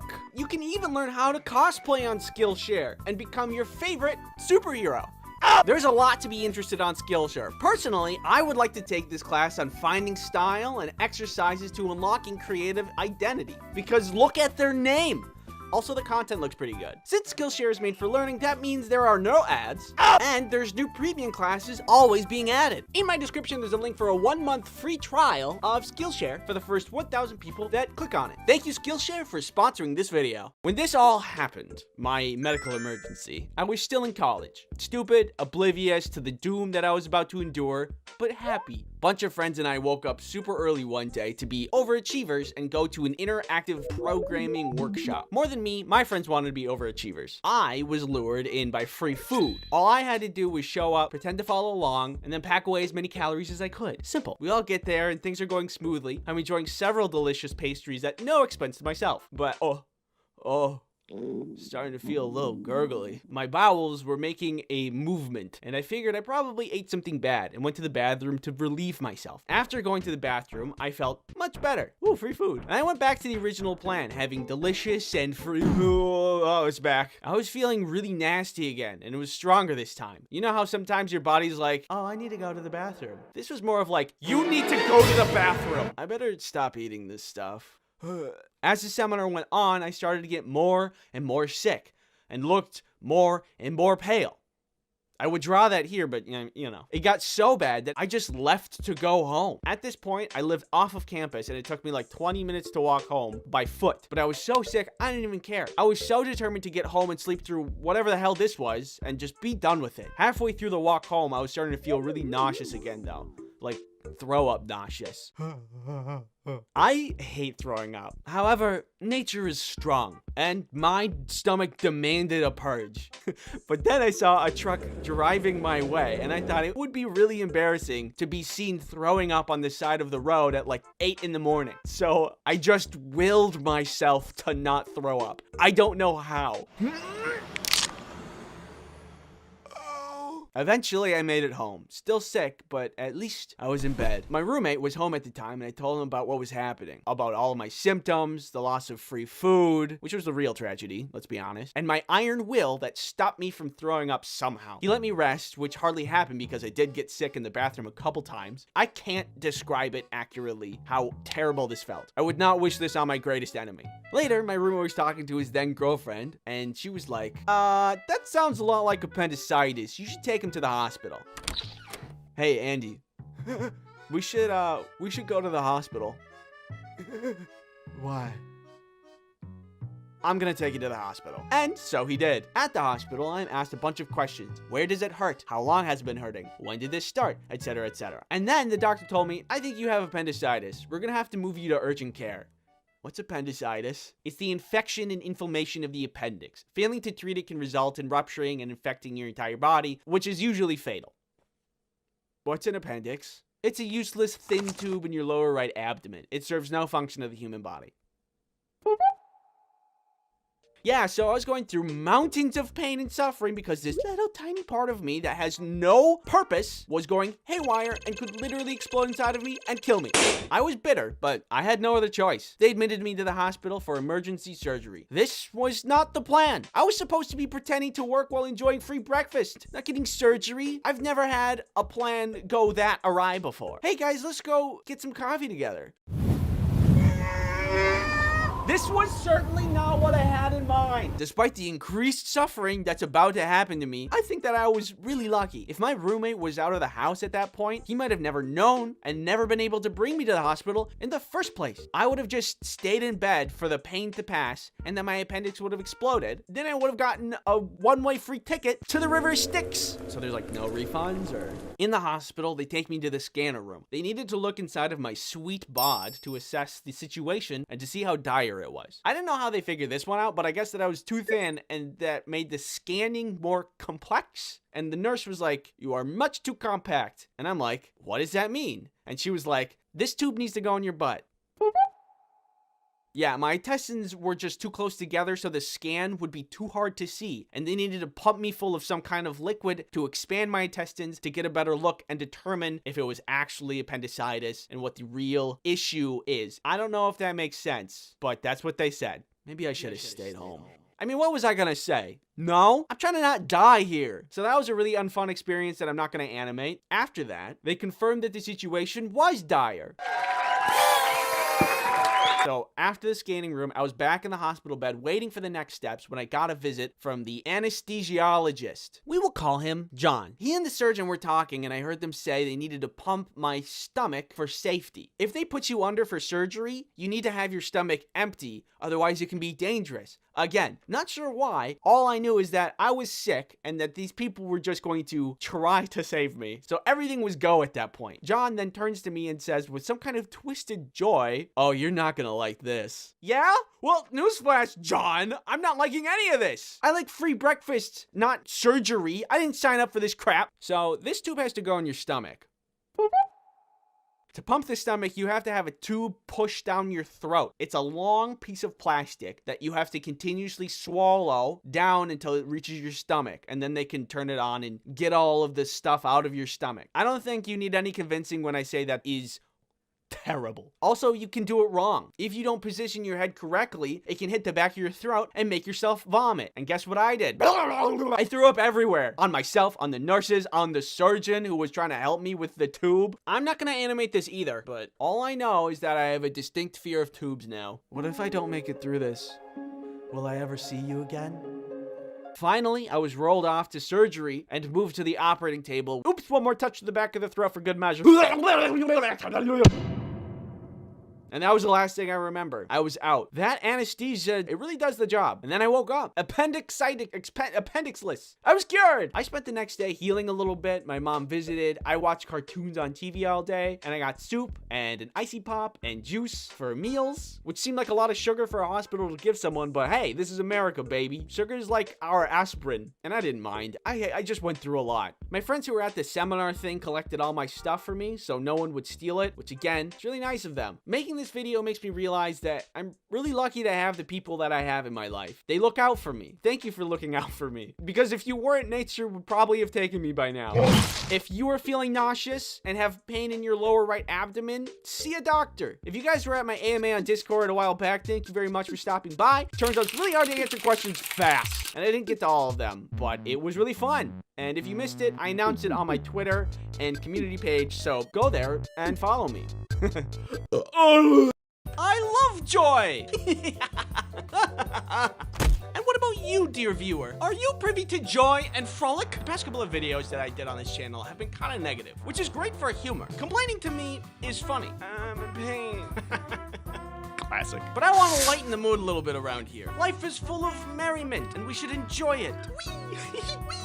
So I compiled a list of the top tier things that induce joy for me. Are you ready to feel delight, glee, jubilation? I'm running out of synonyms for joy. There have been days that I've been in terrible, horrible moods, but then my dog comes to see me and I start to magically feel way better. I don't know what kind of magic they're made of, but I feel like a dog's presence can heal anything. Do dogs radiate happiness in like the same way that nuclear waste is radioactive? How dogs radiate joy comes down to a top 3 reasons. First, you know that when they stick out their tongues when they're sleeping really hard? That's super cute. Look at that. That one too. This is cartoonishly cute. When I sleep normally without my tongue out, so I don't look very cute when I sleep. But if I did sleep with my tongue out, 2, when they rest their heads on you and cuddle, better than anything I've ever experienced. If Rhea does this as I'm laying down, then it doesn't matter what's happening around me. I can't move. She's sleeping. I'm just stuck. Are you stealing my stuff? Yeah, what are you gonna do about it? I mean, I would normally...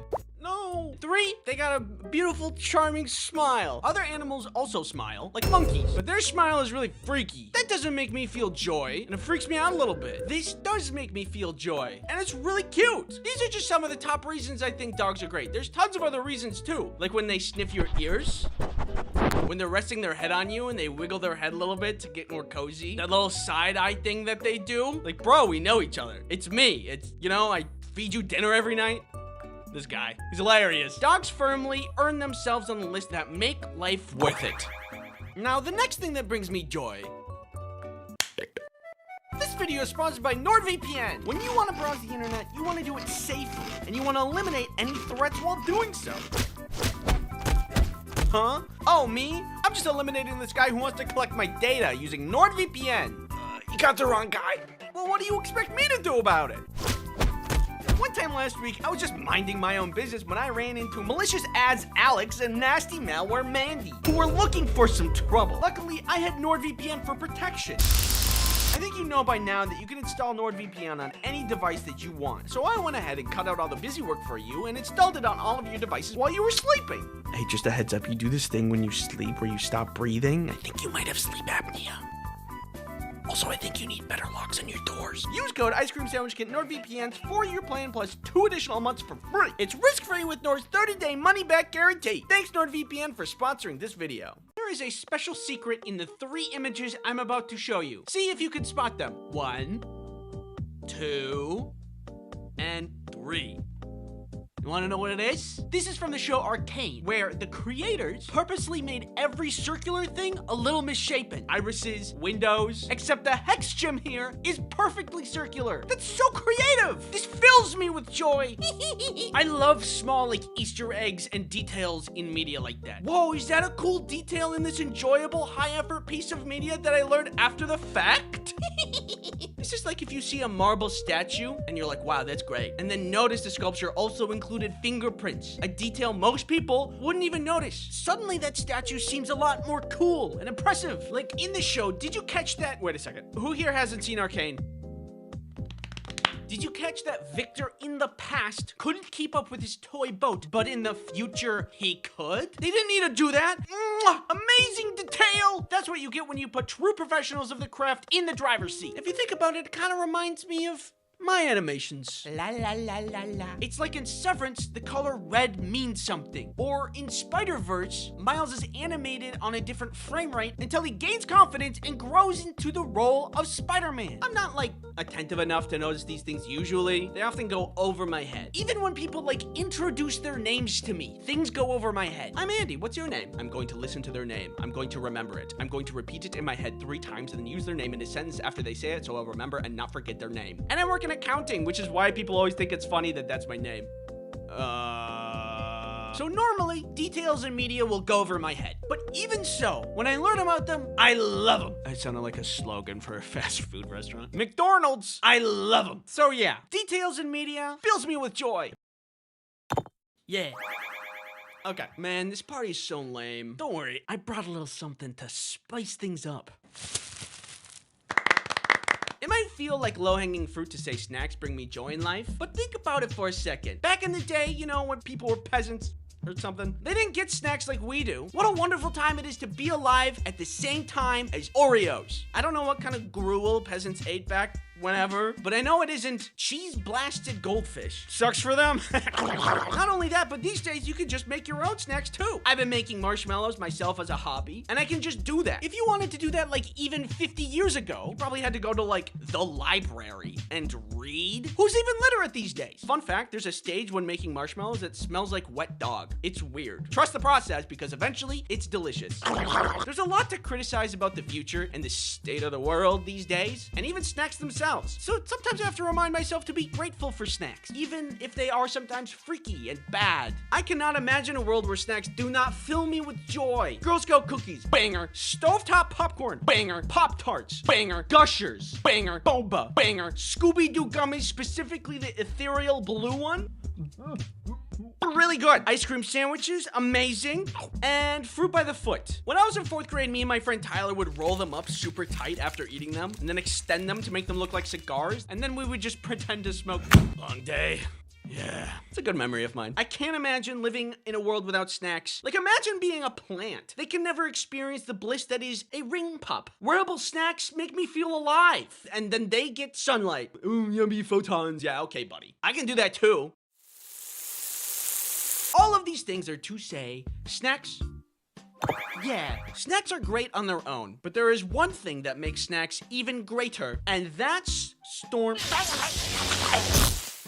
Bro, are you serious? There's something that is so amazing and cozy about storms. I'm not sure why it is. Why do I feel extra cozy inside away from storms when I feel regular, normal inside away from not storms? I don't know. A cozy storm is the cherry on top to a lazy day. Either when it's raining and I get to hear the rain on the inside, or when it's snowing and everything is covered in big fluffy snow. There are obviously storms that I do not find cozy, like tornadoes, for what I think are obvious reasons. I believe there is a prime and perfect way to enjoy a cozy storm. First, I get one of these things. My aunt made it for me. It's like a mix between a hoodie and a blanket, which is great because blankets fall off your shoulders when you're trying to do things, and hoodies aren't that cozy. So it's the perfect in between. Then I get on the couch, get Rhea in there, obviously, get a snack and a movie or a show. And if I really want to max out on dopamine, then I'll play a game. All of that, then throw in the pitter patter of rain. What could possibly make this moment any better? Hey guys, what's up? Hatsune Miku! Snowstorms are also great. Oh no, I have to stay inside with a hot cup of chocolate and wait this storm in a cozy blanket?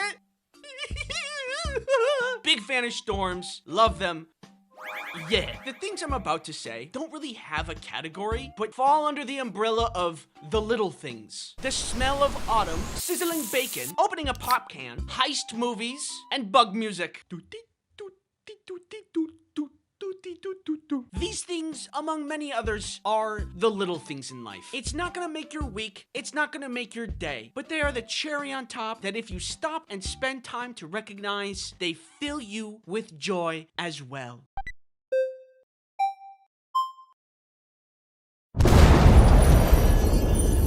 What is that? It's pure joy, the very essence of happiness. I must have it. No, it's too dangerous.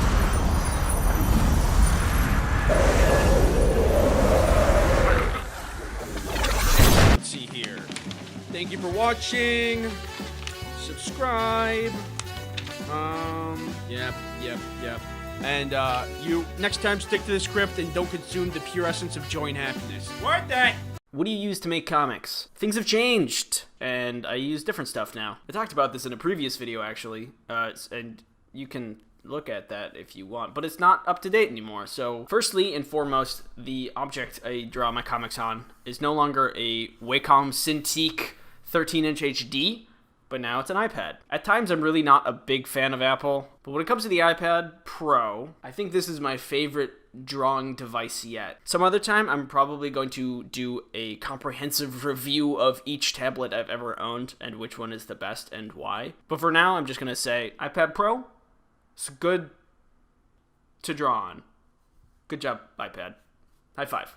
Coupled with that, we got the Apple Pencil. It's really nice. I kind of messed mine up at the nib. I think it's because I put it in my pocket weird. But besides it being a little bit crooked all the time, it works just perfectly. Pressure levels are great. It's got tilt sensitivity built into it.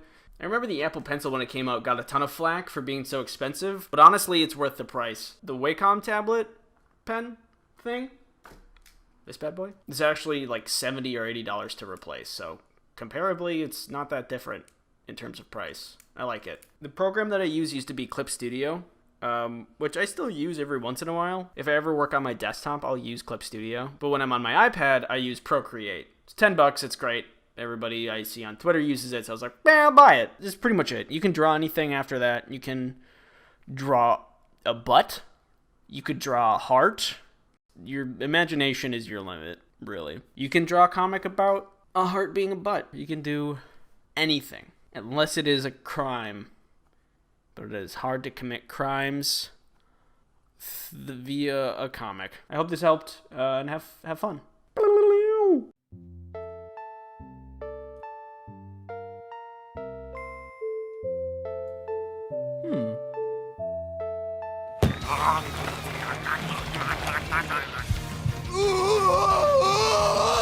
Which one of these would you choose? Given the opportunity, your arms can change into any shape or material.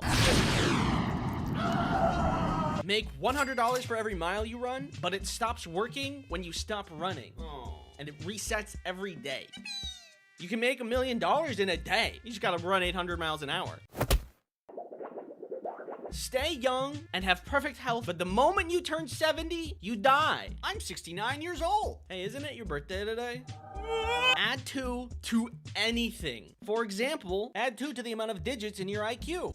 So I asked you what you would choose to see what you would say. So what would you guys choose? Hey, can you go away? What? Fine, more for me. Out of all of them, you guys really like the arms one. Honestly, I feel like out of all the options, interchangeable and transformable arms would probably be the best and most useful due to its versatility. True. You could do many things with the arms, Bill. You could open your own professional dog walking business. You'd never have to wait to cross the street ever again. You're basically just Jake the dog, but with only arms. Assuming the pill lets you change them at will and isn't just one and done, I'd probably go with that. You could change your arms into wings and fly. You can make them slightly buffer to open jars and stuff. Well, they're open. And you could maybe even create a second pair of arms to carry more things. Not to mention, you'd never be without a weapon in a pool noodle battle. You guys are pretty clever with your ideas. I also think it would be really cool to have. Maybe you could, like, you know, like you could do, like, make them into cool sunglasses. If you take this pill, it'll give you $100 for every mile you run without stopping. Can you guess who really liked this pill? I'll give you a hint. That's right. Long-distance runners. You see, I made a grave error when making this pill. If people can make money by running, then only the best runners will be rich, creating a new elite class in our modern world. An elite class of cardio athletes. While they will be out making bank by running and also improving their cardiovascular health, people like me will be doing the opposite, staying inside. All of us non-runners will be considered peasants, but you can't even run a 2-minute mile. What a dork. In this new future, the new beauty standard will be leg girth. This is a future we cannot have. I won't let them be more powerful than me.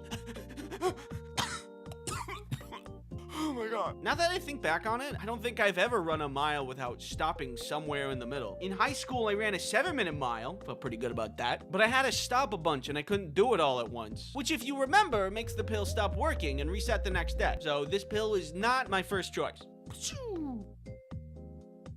Hey, buddy. Sponsorship. This video is sponsored by NordVPN. A VPN is a virtual private network. How confusing. Simply put, a virtual private network is something that protects your online activity from big, bad, scary things. Shown here. I've soiled myself. The great thing about NordVPN is that it can be installed on multiple devices, which is perfect if you're chronically online. I love dopamine. Do you worry about malware getting all up in your business? Well, NordVPN can block malware. No. I use NordVPN myself to protect me from all kinds of things. Can it protect me from... Shut up! Use promo code Ice Cream Sandwich to get NordVPN's 2-year plan plus 4 extra months for free! It's risk-free with Nord's 30-day money-back guarantee. Thanks NordVPN for sponsoring this video. This pill is the ultimate health pill that gives you perfect health, but you stop living at exactly 70 years old. Clearly a very useful pill. But I'm willing to bet a lot of you don't know how useful it is. No illness?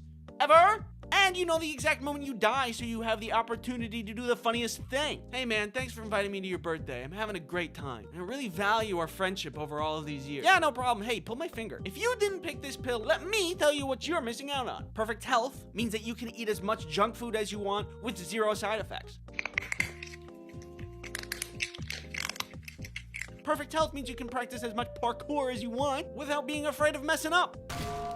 Should've chose the health pill. Some science labs need people to test on, and they pay money to do that. So you just make money and not worry about any of the side effects that might happen from the research. Oh no! And if you had perfect health, you could live at Chernobyl. Yeah, just chilling out. Wasteland style. Perfect health is A+, and you slept on this. Can you stop yelling? No! Now, if you take this pill, you can add 2 to anything. And I mean anything. With the proper creativity, you can do some crazy things.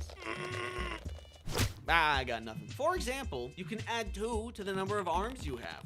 Yeah, I'm like a bug. Could you get down? Could you get out of the walls? Plus 2 to the amount of senses I have. You know, we got taste and smell and stuff. But what if we had 2 more, right? Don't know what they would be. I hope it'd be Spidey sense. I guess that's not that useful if you also don't have Spidey reflexes. I'm in danger. I would add 2 to the amount of me's in the world, which means I technically could get twice as many things done in a day. I think we'd all still be kind of lazy though. Get to work! Oh. Thank you for participating in my video, and thanks for watching. I hope you had a good time, and I hope you have a good day. And watch what I can do. In these boxes are the worst hobbies of all time. Once I show you what's in these boxes, you're gonna be like, Andy, you were so right. These are the worst. Oh, you're so correct and smart. Somebody help me. In life, there are many, many hobbies. Some of them are pretty neat. But what are the worst ones? Well, I have the worst hobbies right here. You may disagree with some of them, but this one, I promise you, everybody will agree it's the worst one. I'm gonna open it, and you're gonna be like, oh yeah, that's the worst one. Let's begin. Free soloing. If you do this, I cannot believe that you do this. If you don't know, free soloing is just rock climbing, but without any ropes. Isn't that dangerous? Correct! Phew, I thought... I think rock climbing itself with ropes is already very impressive. That's a lot of strength, dexterity, endurance. But I think I'm missing something with the whole no ropes thing. I'm gonna ask a question that I request nobody make fun of me for. Is free soloing any different from rock climbing? He doesn't know! I'm sorry. Like, if you don't have the ropes, is there a difficulty difference? I feel like the only difficulty difference is that if you mess up, you just don't get to climb cliffs anymore. Or anything anymore. Think of it like racing, where if you took out the seatbelts and the rolling cage and the airbags and everything that made it safe, it feels like racing in a race with that car would be just as difficult, right? It's just if you mess up, you don't race anymore. That used to be a guy. I personally like to make mistakes without dire consequences. Oops, I made a mistake. No, that's not a mistake. That's just a happy little accident. No, Bob. This is the end of the road for me. You will never catch me in a million years free soloing. I don't think there's anything that would make it worth it. Hey man, we should go rock climbing. Yeah, okay. That sounds fun. Yeah, and what if we went without the safety equipment? What? Yeah, like, we took off the ropes and the harnesses, and we just went solo. Freely. Dude, I'm gonna be honest with you, that's a terrible idea. What are you talking about? That sounds fun and exhilarating. That sounds dangerous in a fun and exhilarating way. No, in a good way to end up in the hospital kind of way. Well, Brett's out there doing it. He's probably having tons of fun. I'm freaking out so hard right now. Fine, let's make a bet. We're gonna go free soloing, and if we end up in the hospital, then I give you 50 bucks. I do need 50 bucks.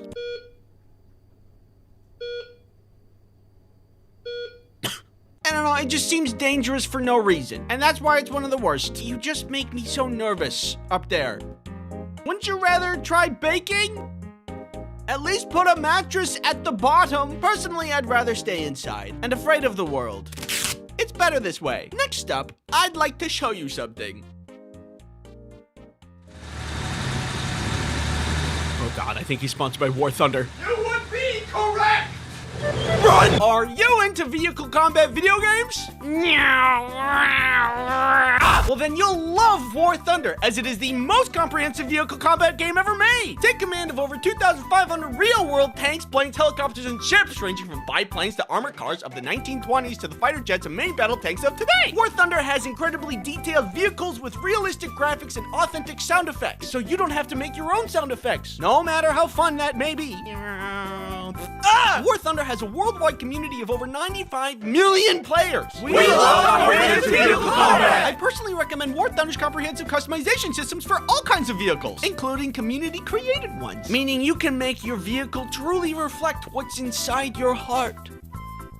Oh my God. War Thunder offers 3 distinct game modes for whatever player type you may be. There's fast-paced and simplified physics of arcade mode, simulator mode for those looking for a no guardrails challenge style, and realistic mode for a balance between intensity and authenticity. However you choose to play is available. Play War Thunder for free on PC, PlayStation, Xbox, or mobile devices now by using my links in the pinned comment or video description. All players on PC and consoles that haven't played in over the past 6 months will also receive a massive bonus pack across all platforms that includes multiple premium vehicles, the exclusive vehicle decorator Eagle of Valor, 100,000 Silver Lions, and 7 days of premium account for a limited time only! Thanks War Thunder for sponsoring this video. Number 2. Pokemon card scalping. Collecting cards isn't the bad part. I myself have collected cards. Collecting cards is fun. It's been around forever. People did it with baseball, there's Magic the Gathering, Yu-Gi-Oh! Nothing wrong with buying a box and just cracking packs. Who cares? That sounds fun. But there's a certain type of Pokemon card collector that nobody likes. The one that goes out and buys everything and fights with people, and then there's nothing left over for anybody else. What are we doing? You're ruining the experience for other fans. You're effectively taking away toys from kids, like little Timmy here. And it's not just kids, it's Big Timmy too. I want Pokemon. I know.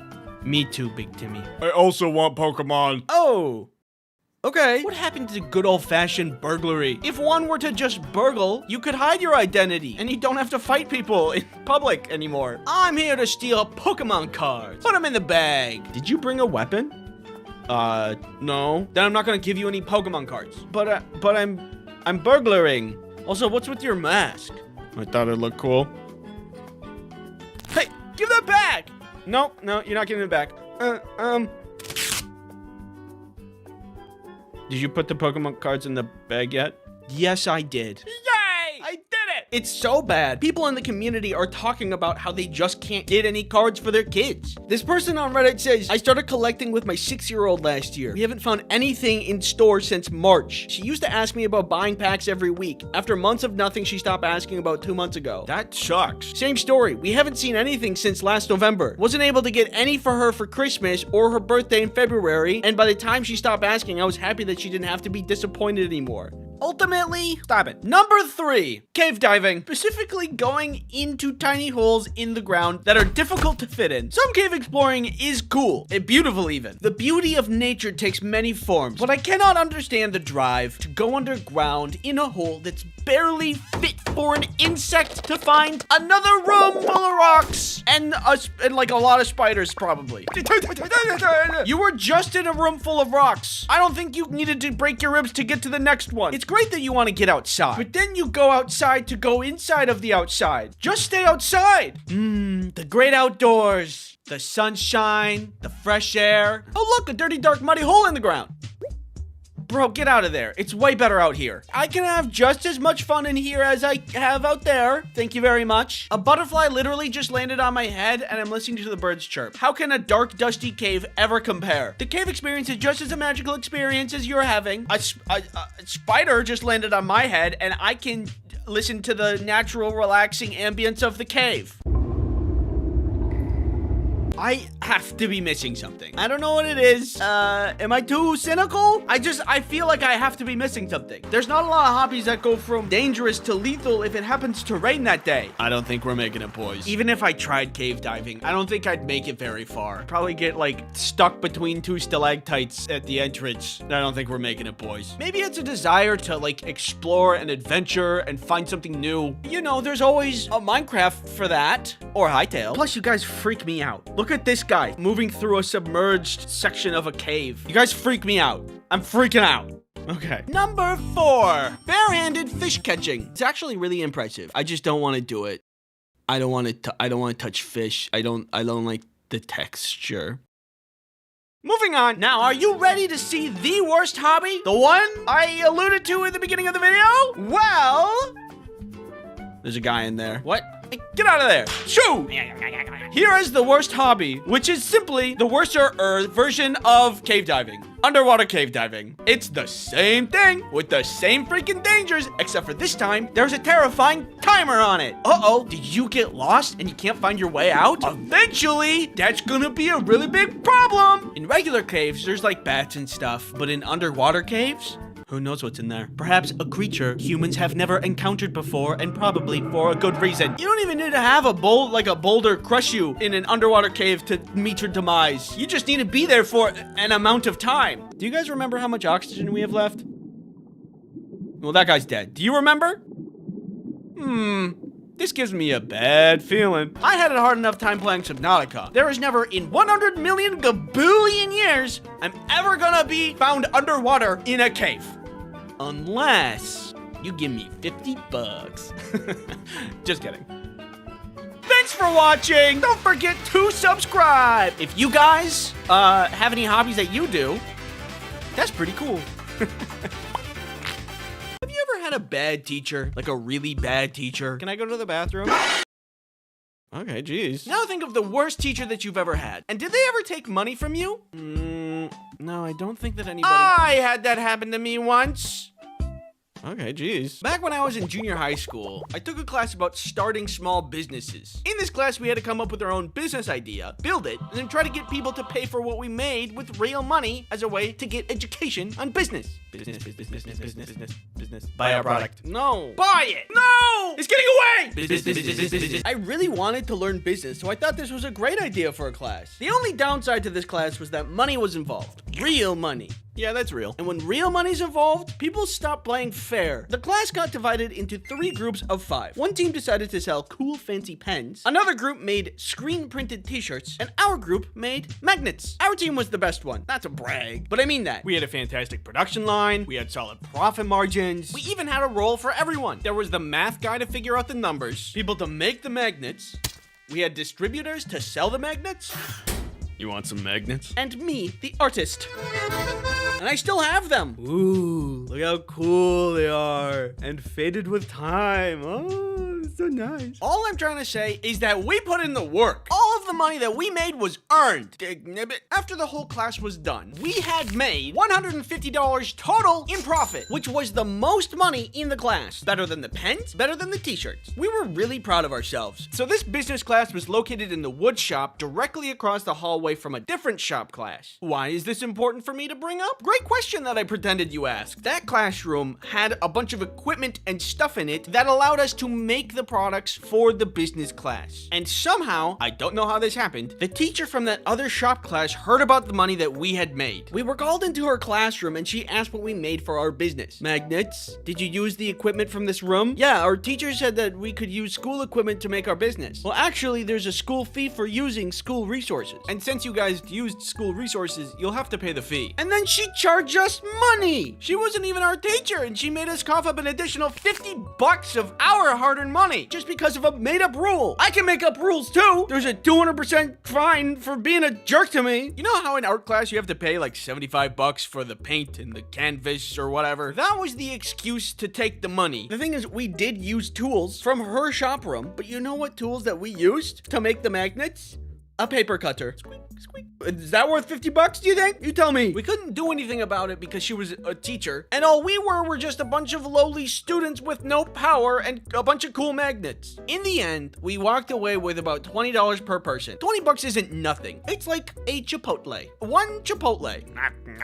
I'm happy with the money that we earned, but she totally lied and pocketed that money. You know, this gives me a great business idea. Step 1, become a teacher. Step 2, so yeah, that was not a good teacher. But what can you do? You can eat your feelings. Can I have some? No. Go get your own. The worst part is, despite the class, I'm still bad at business.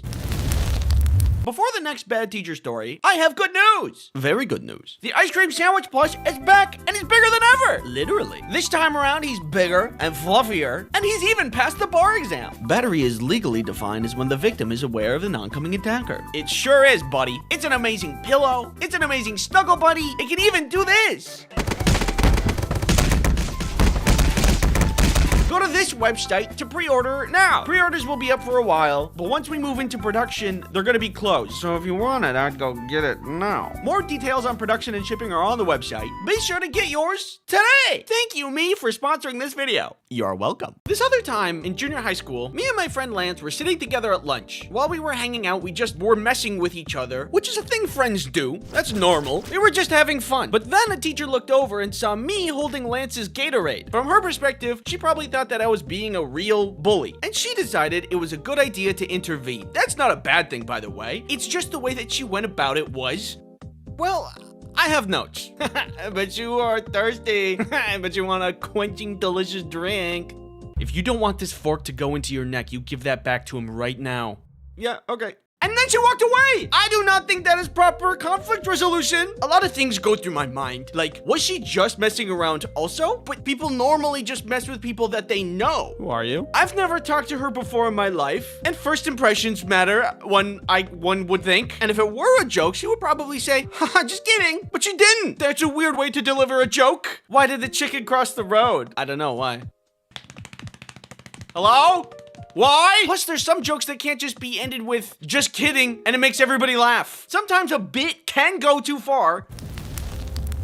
Just kidding. But, hello? That interaction was the worst. I hated that. All I wanted was to not ever interact with her again. Because, you know, pretty rough first impression. But then she called a meeting with me. I imagine she must have been nervous that I would go tell on her to another teacher, and then she would get in trouble. I go down to the main office to meet with her. She's in this big meeting room at a very large oval table with a lot of seats, and it's just her and just me. And she's like, hey, Andy, you know about lunch the other day where I told you to stop messing around? You know, I was just kidding, right? Yeah. This was clearly an intimidation tactic. But what was I gonna do? Sue her? All right, that's it. I'm suing. But legal services aren't cheap, so... You wanna buy a magnet? I'm not saying I'm the best at conflict resolution myself, but I think a better opener in a situation like that is everything okay? Instead of threatening someone with a fork.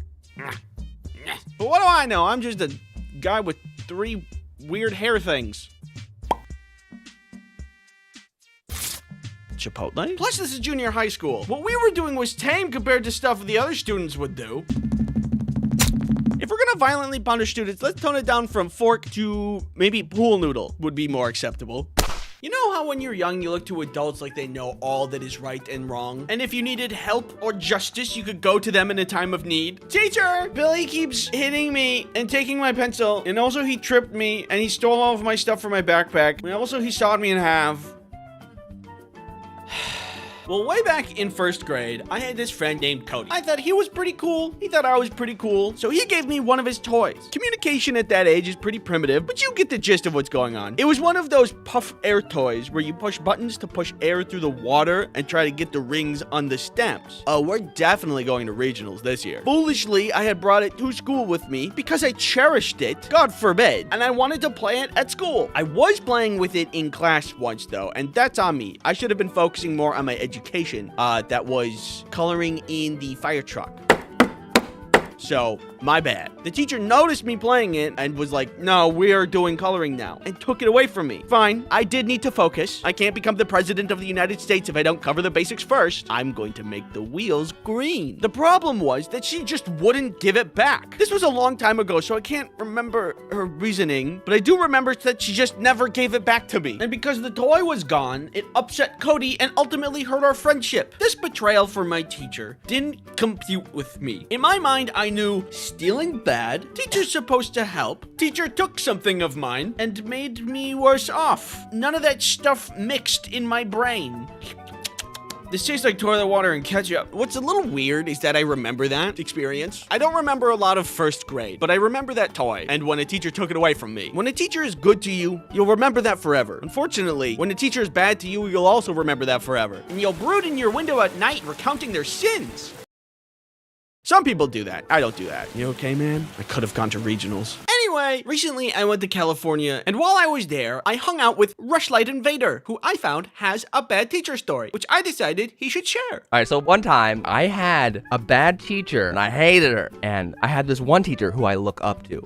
He taught me how to paint. I love him. One day, my bad teacher was like, hey, let's go on a field trip. It will be out for 3 hours. We're going to the Andy Warhol Museum. It's going to be awesome. We go. But you know what happened? What happened? We came back to college, and the bad part was it was 3 hours after when we originally wanted to be there by. So the field trip was making you miss the class for your favorite good teacher. Yes. I was so angry the whole field trip. I'm like, this field trip's bleeding my other classes right now, and I am angry. Blah, blah, blah. Go back to school. And I storm into my class, my favorite class. This is like the main course, the main painting course, the main teacher. He is famous, okay? I only get to pay for an hour. Whatever, waste of a day. That's annoying that she made the field trip run over so much. That's also wasting your tuition. So she has the bright idea to do another field trip, Andy. Is this allowed? Impromptu field trips that just go over other classes? Yeah, that's why she's a bad teacher, Andy. It's not a good teacher video, it's the bad teacher video. Inconsiderate. Inconsiderate. Judge, send her out. Send me out too. I need to use the bathroom. Oh. So she wanted to go on another field trip. And I'm like, no. I tell her straight up, I'm like, I'm good. I'll stay back. She's like, what? You're not going to join us? I promise we'll be on time this time. And I'm like, nah. I'll just go with my good teacher's class and just stay with him all day. I have so much time to kill. I will paint with him. I'm going to learn so much. What is this bad teacher? What's her class? What is she teaching? This teacher, she didn't know how to teach her class. She was the Photoshop teacher, and I was the only one that knew Photoshop. And I had to teach the class for her. Oh, no. That's bad. She's terrible. Wait, why is she taking you on field trips for Photoshop class? She don't want to do her job. That's really bad. So she goes on this another field trip, and I'm there painting all day with my other teacher. To be fair, she arrived back on time. She's like, hi, Rush. I didn't see you at the field trip, and look, we're back on time. You're here, but where's the students at? The other 3 students, they're late. She's like, what? Actually, I know where they are. Yeah, this girl's at a bar nearby. The one guy just went home to sleep. The other guy went to go dirt bike riding. And they're like, how do you know this? I'm part of their class. I told me their plans. They were like, yeah, after the field trip, we're gonna ditch class and do our own things. Interesting. Turns towards the bad teacher. And then she laughed out of embarrassment. Oh, so then the cat blew off the cat. Yeah, you know the famous saying. The cat blew off the cat. Yeah, that's the one everybody knows. And, dude, it was so funny watching her face realize she just lost. Wow. More concerned with being right than anything. That is a bad teacher. Thank you, Rush, for sharing your story. Team 3, you can proceed with extraction. Everybody, let's thank Rush for his story. Thank you, Rush. Thank you. Next up, you can go to his channel where we talk about outside stories. Thanks for watching. Don't forget to subscribe. Okay, from what I can tell, it seems as if you have been abused emotionally by customers. Like, kind of like this, but emotionally. How does this make you feel? Bad and rude customers are everywhere. So much so that when I asked you about your rude customer experiences, thousands of you replied with your own stories. That's a lot of stories. Why did it take you a year to make this video? Let's begin. From Emberly, I remember one time I had a lady walk into this ice cream shop I worked at. She brought her 2 kids with her. We're used to seeing kids all the time. But what was odd was that she ordered a 2-scoop cone, but when her kids asked for something too, she got all mad and said, neither of you scored a goal in your game today. So she refused to get them ice cream. I felt so bad having to ring up her order while watching her kids cry and beg. Even though she was polite to me, it's the saddest customer experience I've ever had. This woman is an actual cartoon villain. You sign your kids up for sports, and then when they don't perform like a professional grade athlete, you taunt them with ice cream? Who does that? Clearly, in this situation, there's only one solution. Yeah, it doesn't feel very good, does it? If we were to open up the dictionary to see the definition of evil, it's actually just this mom in there.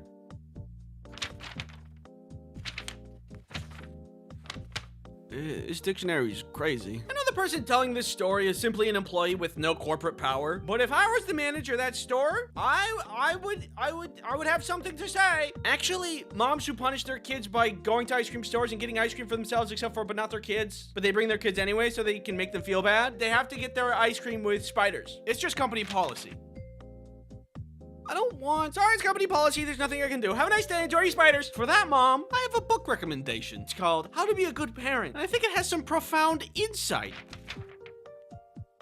Some pretty good insight. Anyway, that mom sucks. I'm sorry you had to witness that. And I'm also sorry you have to witness this.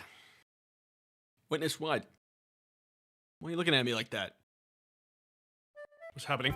What's going on? This video is sponsored by Incogni! No, spare me! Let me introduce to you a data broker. They follow you and collect your information and then turn around and sell it. Your address is 5492. Hey! This is all for the purpose of profiting off of your data so ads can be served to you. Hey, you should buy some corn dogs! Hey, you should get stuffed!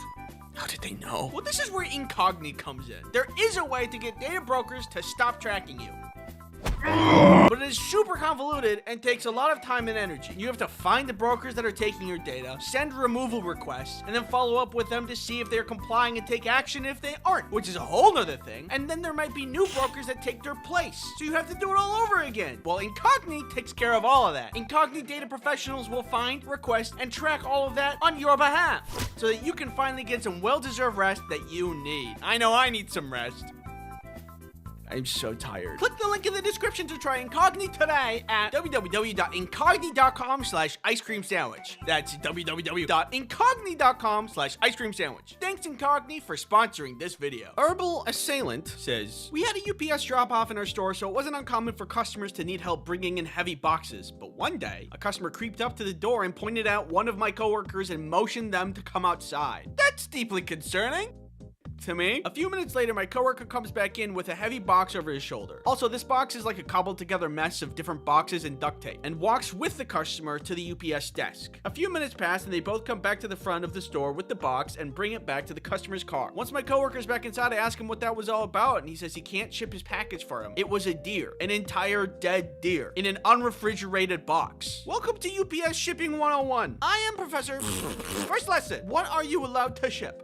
Does the explosive go in the allowed or not allowed category? Not allowed category. Correct. Yes. Good job. Does the mysterious unlabeled pathogen go in the allowed or not allowed category? Not allowed. That is correct. Does the dead unrefrigerated deer go into the allowed or not allowed category? Allowed. Nope. Wrong. Bad. Surprisingly, there are reasons for people to ship deer. Taxidermy, meat processing, scientific stuff, but you do need to put it on ice and not in a warm box for several days. And for what I thought were obvious reasons, it just needs to be refrigerated. Hey, I got you some ice cream. Where is it? It's in the cabinet. It's your favorite flavor! Maybe it's a little presumptuous of me, but it feels obvious that you can't ship hazardous materials. Like if something is a hazard to someone's health, you wouldn't be allowed to ship it. Hi, I'm here to ship a package. Okay, and what are you shipping? It's uranium-235. It's what? Uranium-235. Uranium-235? Yeah.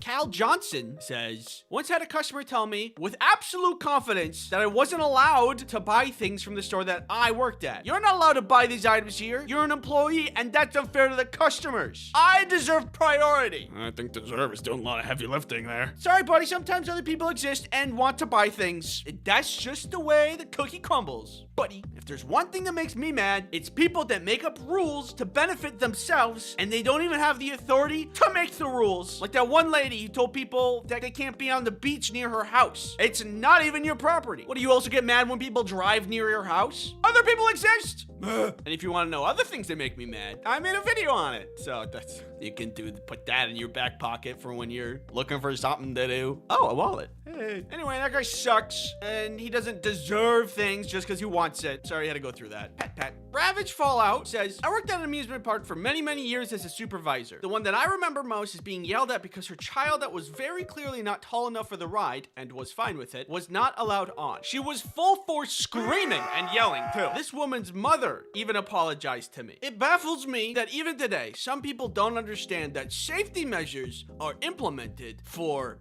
your safety. I get it. It's a crazy concept. If the supervisor was like, yeah, I don't care about safety measures, go on through, then your kid might not make it to the end. That's just crazy. Imagine you could get all the things you wanted in life from screaming. What kind of world would that be? One large popcorn, please. Okay, then your total comes to $20.50. All right. I imagine screaming as a currency, it would be an interesting economy. Auction houses would be a lot different, I think. I think the moral of the story is, something. Thanks for watching. If you're looking for other things to watch, I have bad customers that I myself have encountered, and this other video that I mentioned earlier. Now, if you don't mind, I'm gonna go get myself a chocolate bar. Hello, sir. How may I... Yeah!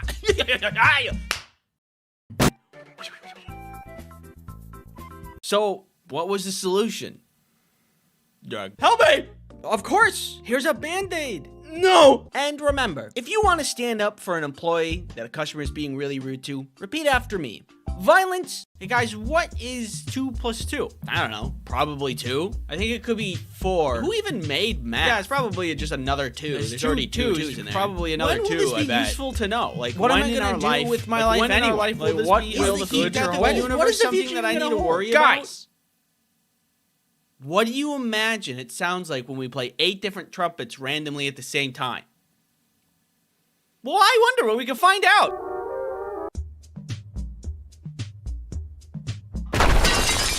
Get on the ground!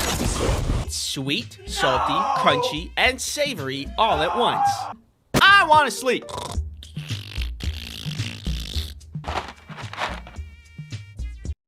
That's you.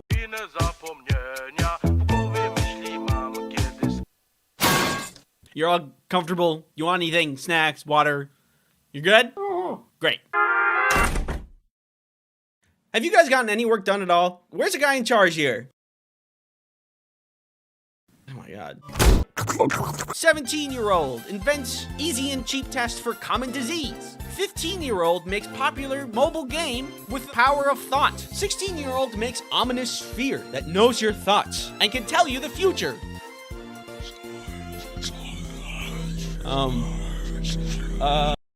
Oh god. Hello? Can I come in? No, go away. I thought, there's no way this is gonna taste good.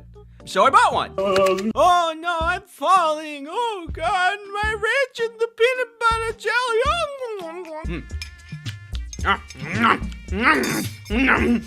What we are seeing now is a victim of immeasurable psychic damage. His facial expression is a telltale sign of irreversible harm done to billions of neurons and synapses. Poor guy might be dead. This one feels sticky. Woo! Sorry.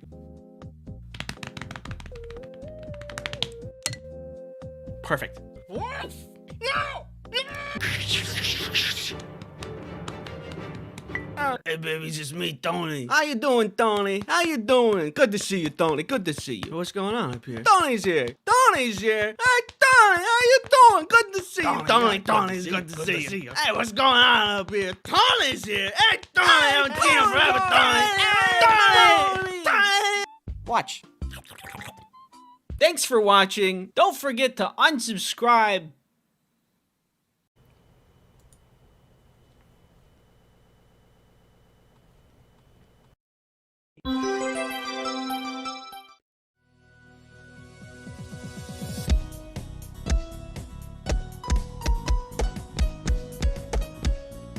Outliers. Oh, Billy Bob Bobby Jimmy Johnny got 3 kickies into the goal just last round. He's been doing pretty good this season. Have you looked at my YouTube videos and thought, anytime I use a sliding door, I'm frustrated. Yes! Right. Hey, does it seem really bright out here to you guys? I am speed.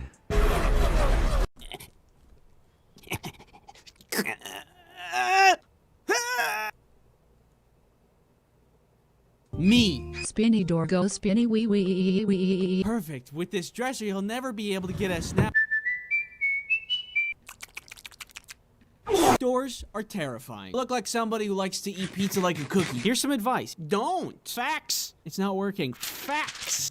Half court. No. Take me out of the ball game. More like, take me home. Unstable. Do you need some ultra fresh milk? I don't care about onions. Balls. Oh, I'm sorry. Do you know all the rules and regulations for shipping overseas? Look at my eyes. Hit you and spank you. Palpable. It's potent. It's pungent. Doors? Don't worry about that. Welcome, Andy. Dog. You mean? I want to go home. Me too. You like it? Oh, yeah? Yeah? You want it? You want it? Go get it. Being generally terrifying. You need something cheap, affordable, accessible to everybody, efficient, effective. Trebuchet. Good luck sleeping. Floor, wall, roof, window, door.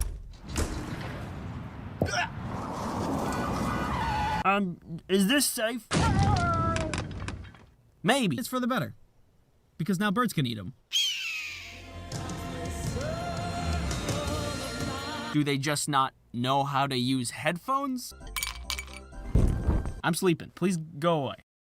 Bonjour, je suis un enfant. Je m'appelle omelette du fromage.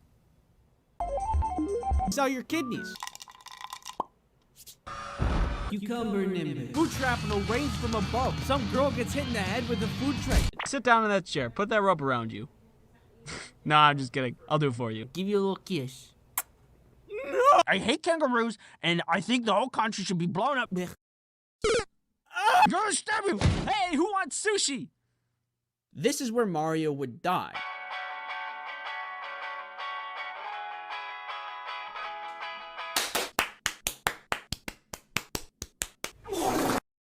Basement. That night, I dreamt of Mario. Naturally, I dressed up as a cardboard box. Fortnite.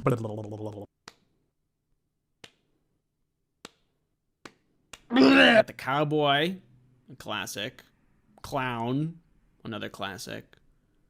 An eldritch blood god from a different dimension named Daniel, another classic.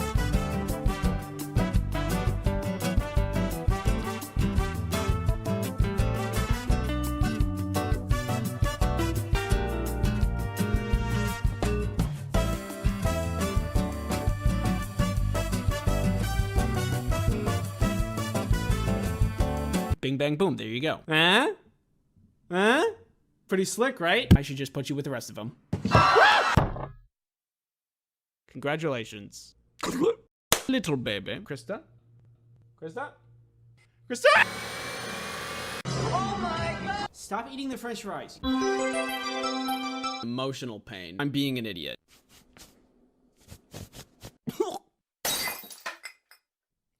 My stupidity is quantifiable. I got hit in the face with a shoe. Look, you can see. Ow. What kind of horrible creatures are you harboring just above your very head? Hey. Fun. PP. Danger. I will appear in your room tonight. Goodbye.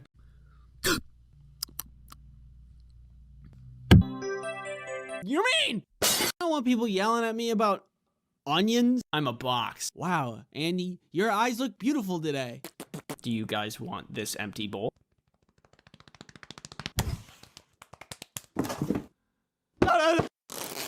Wait a second. Spiders are smaller than doors. That means spiders are weak to doors. This.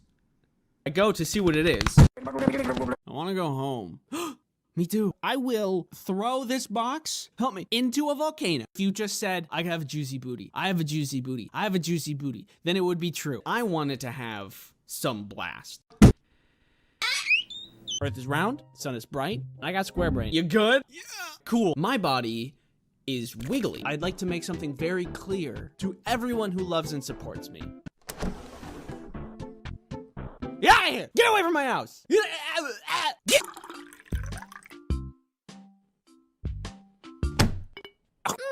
Yes, honey. Could you hand me the sugar for my peas? Wood, nails, rubber bands, and with a little ingenuity, I created garbage. What's that? It's called salt, mask, bird. I still like to watch YouTube videos about Michael Reeves terrorizing his friends. Big corn dog. How do you explain that? How do you explain that? How are you gonna do it? How are you gonna do that? I can't. We can hang out, but I will not stop farting. It raises questions. That sounds like dumb poo-poo. I can fly and my dad is Santa. Heard of stories where people just trip and they hit their head weird and then they stop living? Thankfully, I didn't die. Yeah, woo! I love this. I love this. I'm having fun. How could this happen to me? I made a mistake. Drink your milk. You, watching me, talk to you, watching you. Do ants poop? It'll be fun! Nobody really wanted to eat pizza because what they really craved was violence. Where's the justice? Is it here? No. Maybe here? Nope. Stop. Look at the baby. I'm 30. I love my sisters, both Becca and Krista. If we went to war with Djibouti, we would have a strategic advantage. Have you ever wondered what I would look like if I was crushed under a giant fist? Need a chair? I know I do.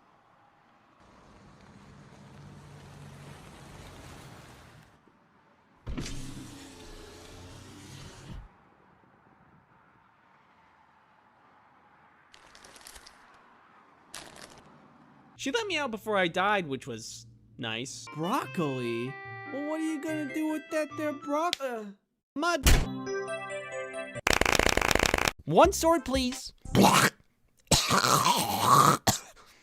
There you go. Hello? Does anybody want to be turned to dust? Mega Dome Blaster 5000. If I'm just trying to go to the beach, am I gonna be in trouble? Need some errands done? You could also stop a meteor strike on Earth, or be the cause of one. My chemicals! See ya! I siphoned the creative spirit from the ether, and I thought, ooh, you know what? I've never had French fry pizza. A human garbage can. You might not be able to keep me from breaking and entering. The closer we can get to stopping a horse's heart, the better. Do you need to access the dark web? Chicken is just the essence of bad in my mouth. One sinful abomination. Ooh, what's this? It's mushroom pizza.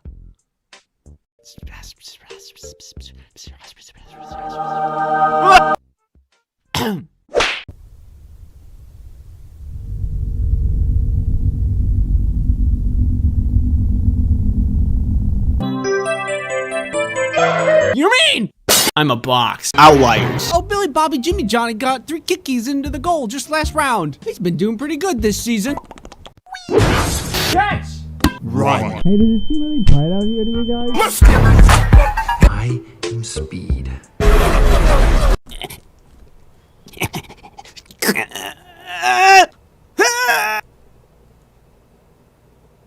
Me. Spinny door go spinny wee wee wee. Perfect. With this dresser, he'll never be able to get a snap. Doors are terrifying. Look like somebody who likes to eat pizza like a cookie. Half court. No.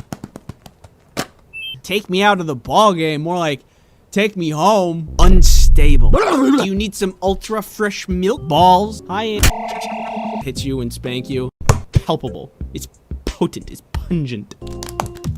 Do you guys want this empty bowl? One sword, please. There you go. Hello? Does anybody want to be turned to dust?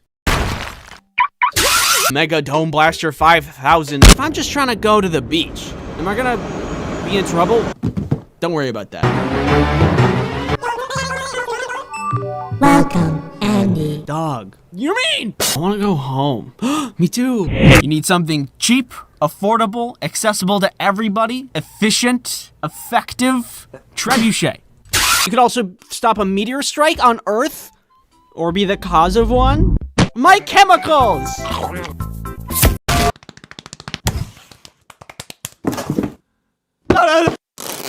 Wait a second. Spiders are smaller than doors. That means spiders are weak to doors. This. I go to see what it is. I want to go home. Me too. I will throw this box, help me, into a volcano. If you just said, I have a juicy booty, I have a juicy booty, I have a juicy booty, then it would be true. I wanted to have some blast. Earth is round, sun is bright, I got square brain. You good? Yeah. Cool. My body is wiggly. I'd like to make something very clear to everyone who loves and supports me. Get out of here! Get away from my house! Get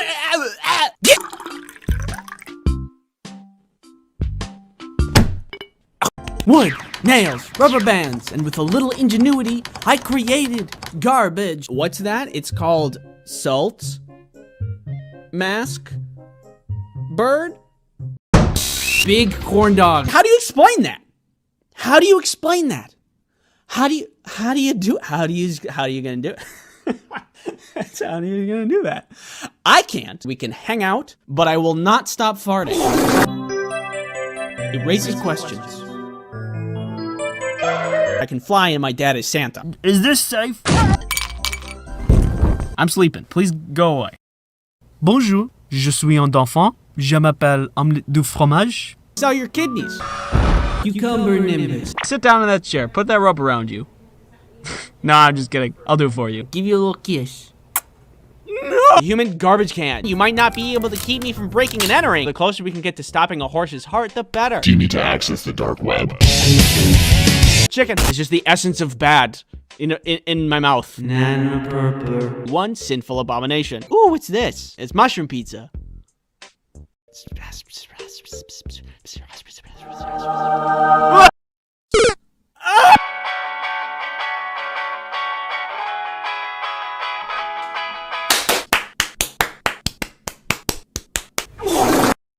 Basement. That night, I dreamt of Mario. Naturally, I dressed up as a cardboard box. Fortnite. An eldritch blood god from a different dimension named Daniel. I should just put you with the rest of them. Little baby. Krista? Krista? Krista! Emotional pain. I'm being an idiot. How could this happen to me? I made a mistake. Drink your milk. You, watching me, talk to you, watching you. Do ants poop? It'll be fun! Nobody really wanted to eat pizza because what they really craved was violence. Look at the baby. I'm 30. If we went to war with Djibouti, we would have a strategic advantage. Hi. Have you ever wondered what I would look like if I was crushed under a giant fist?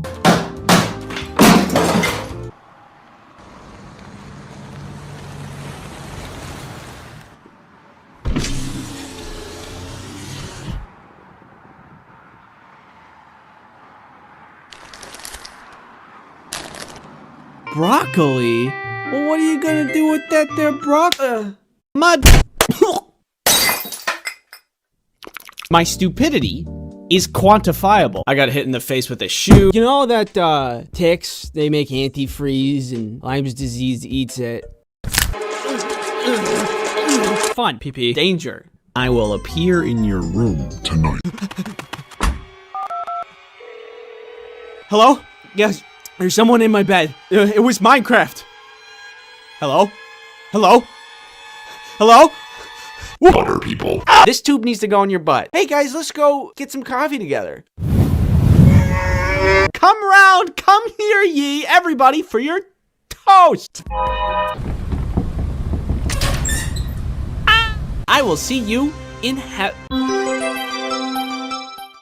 See ya. What if you woke up one morning, everything was fine, you felt good, great even, amazing. Turns out... Welcome to Backrooms. Krista? Krista? Krista!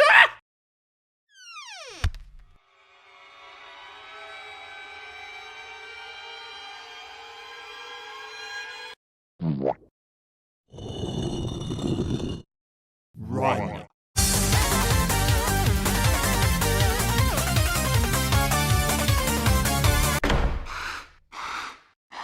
Perfect. With this dresser, you'll never be able to get a snap.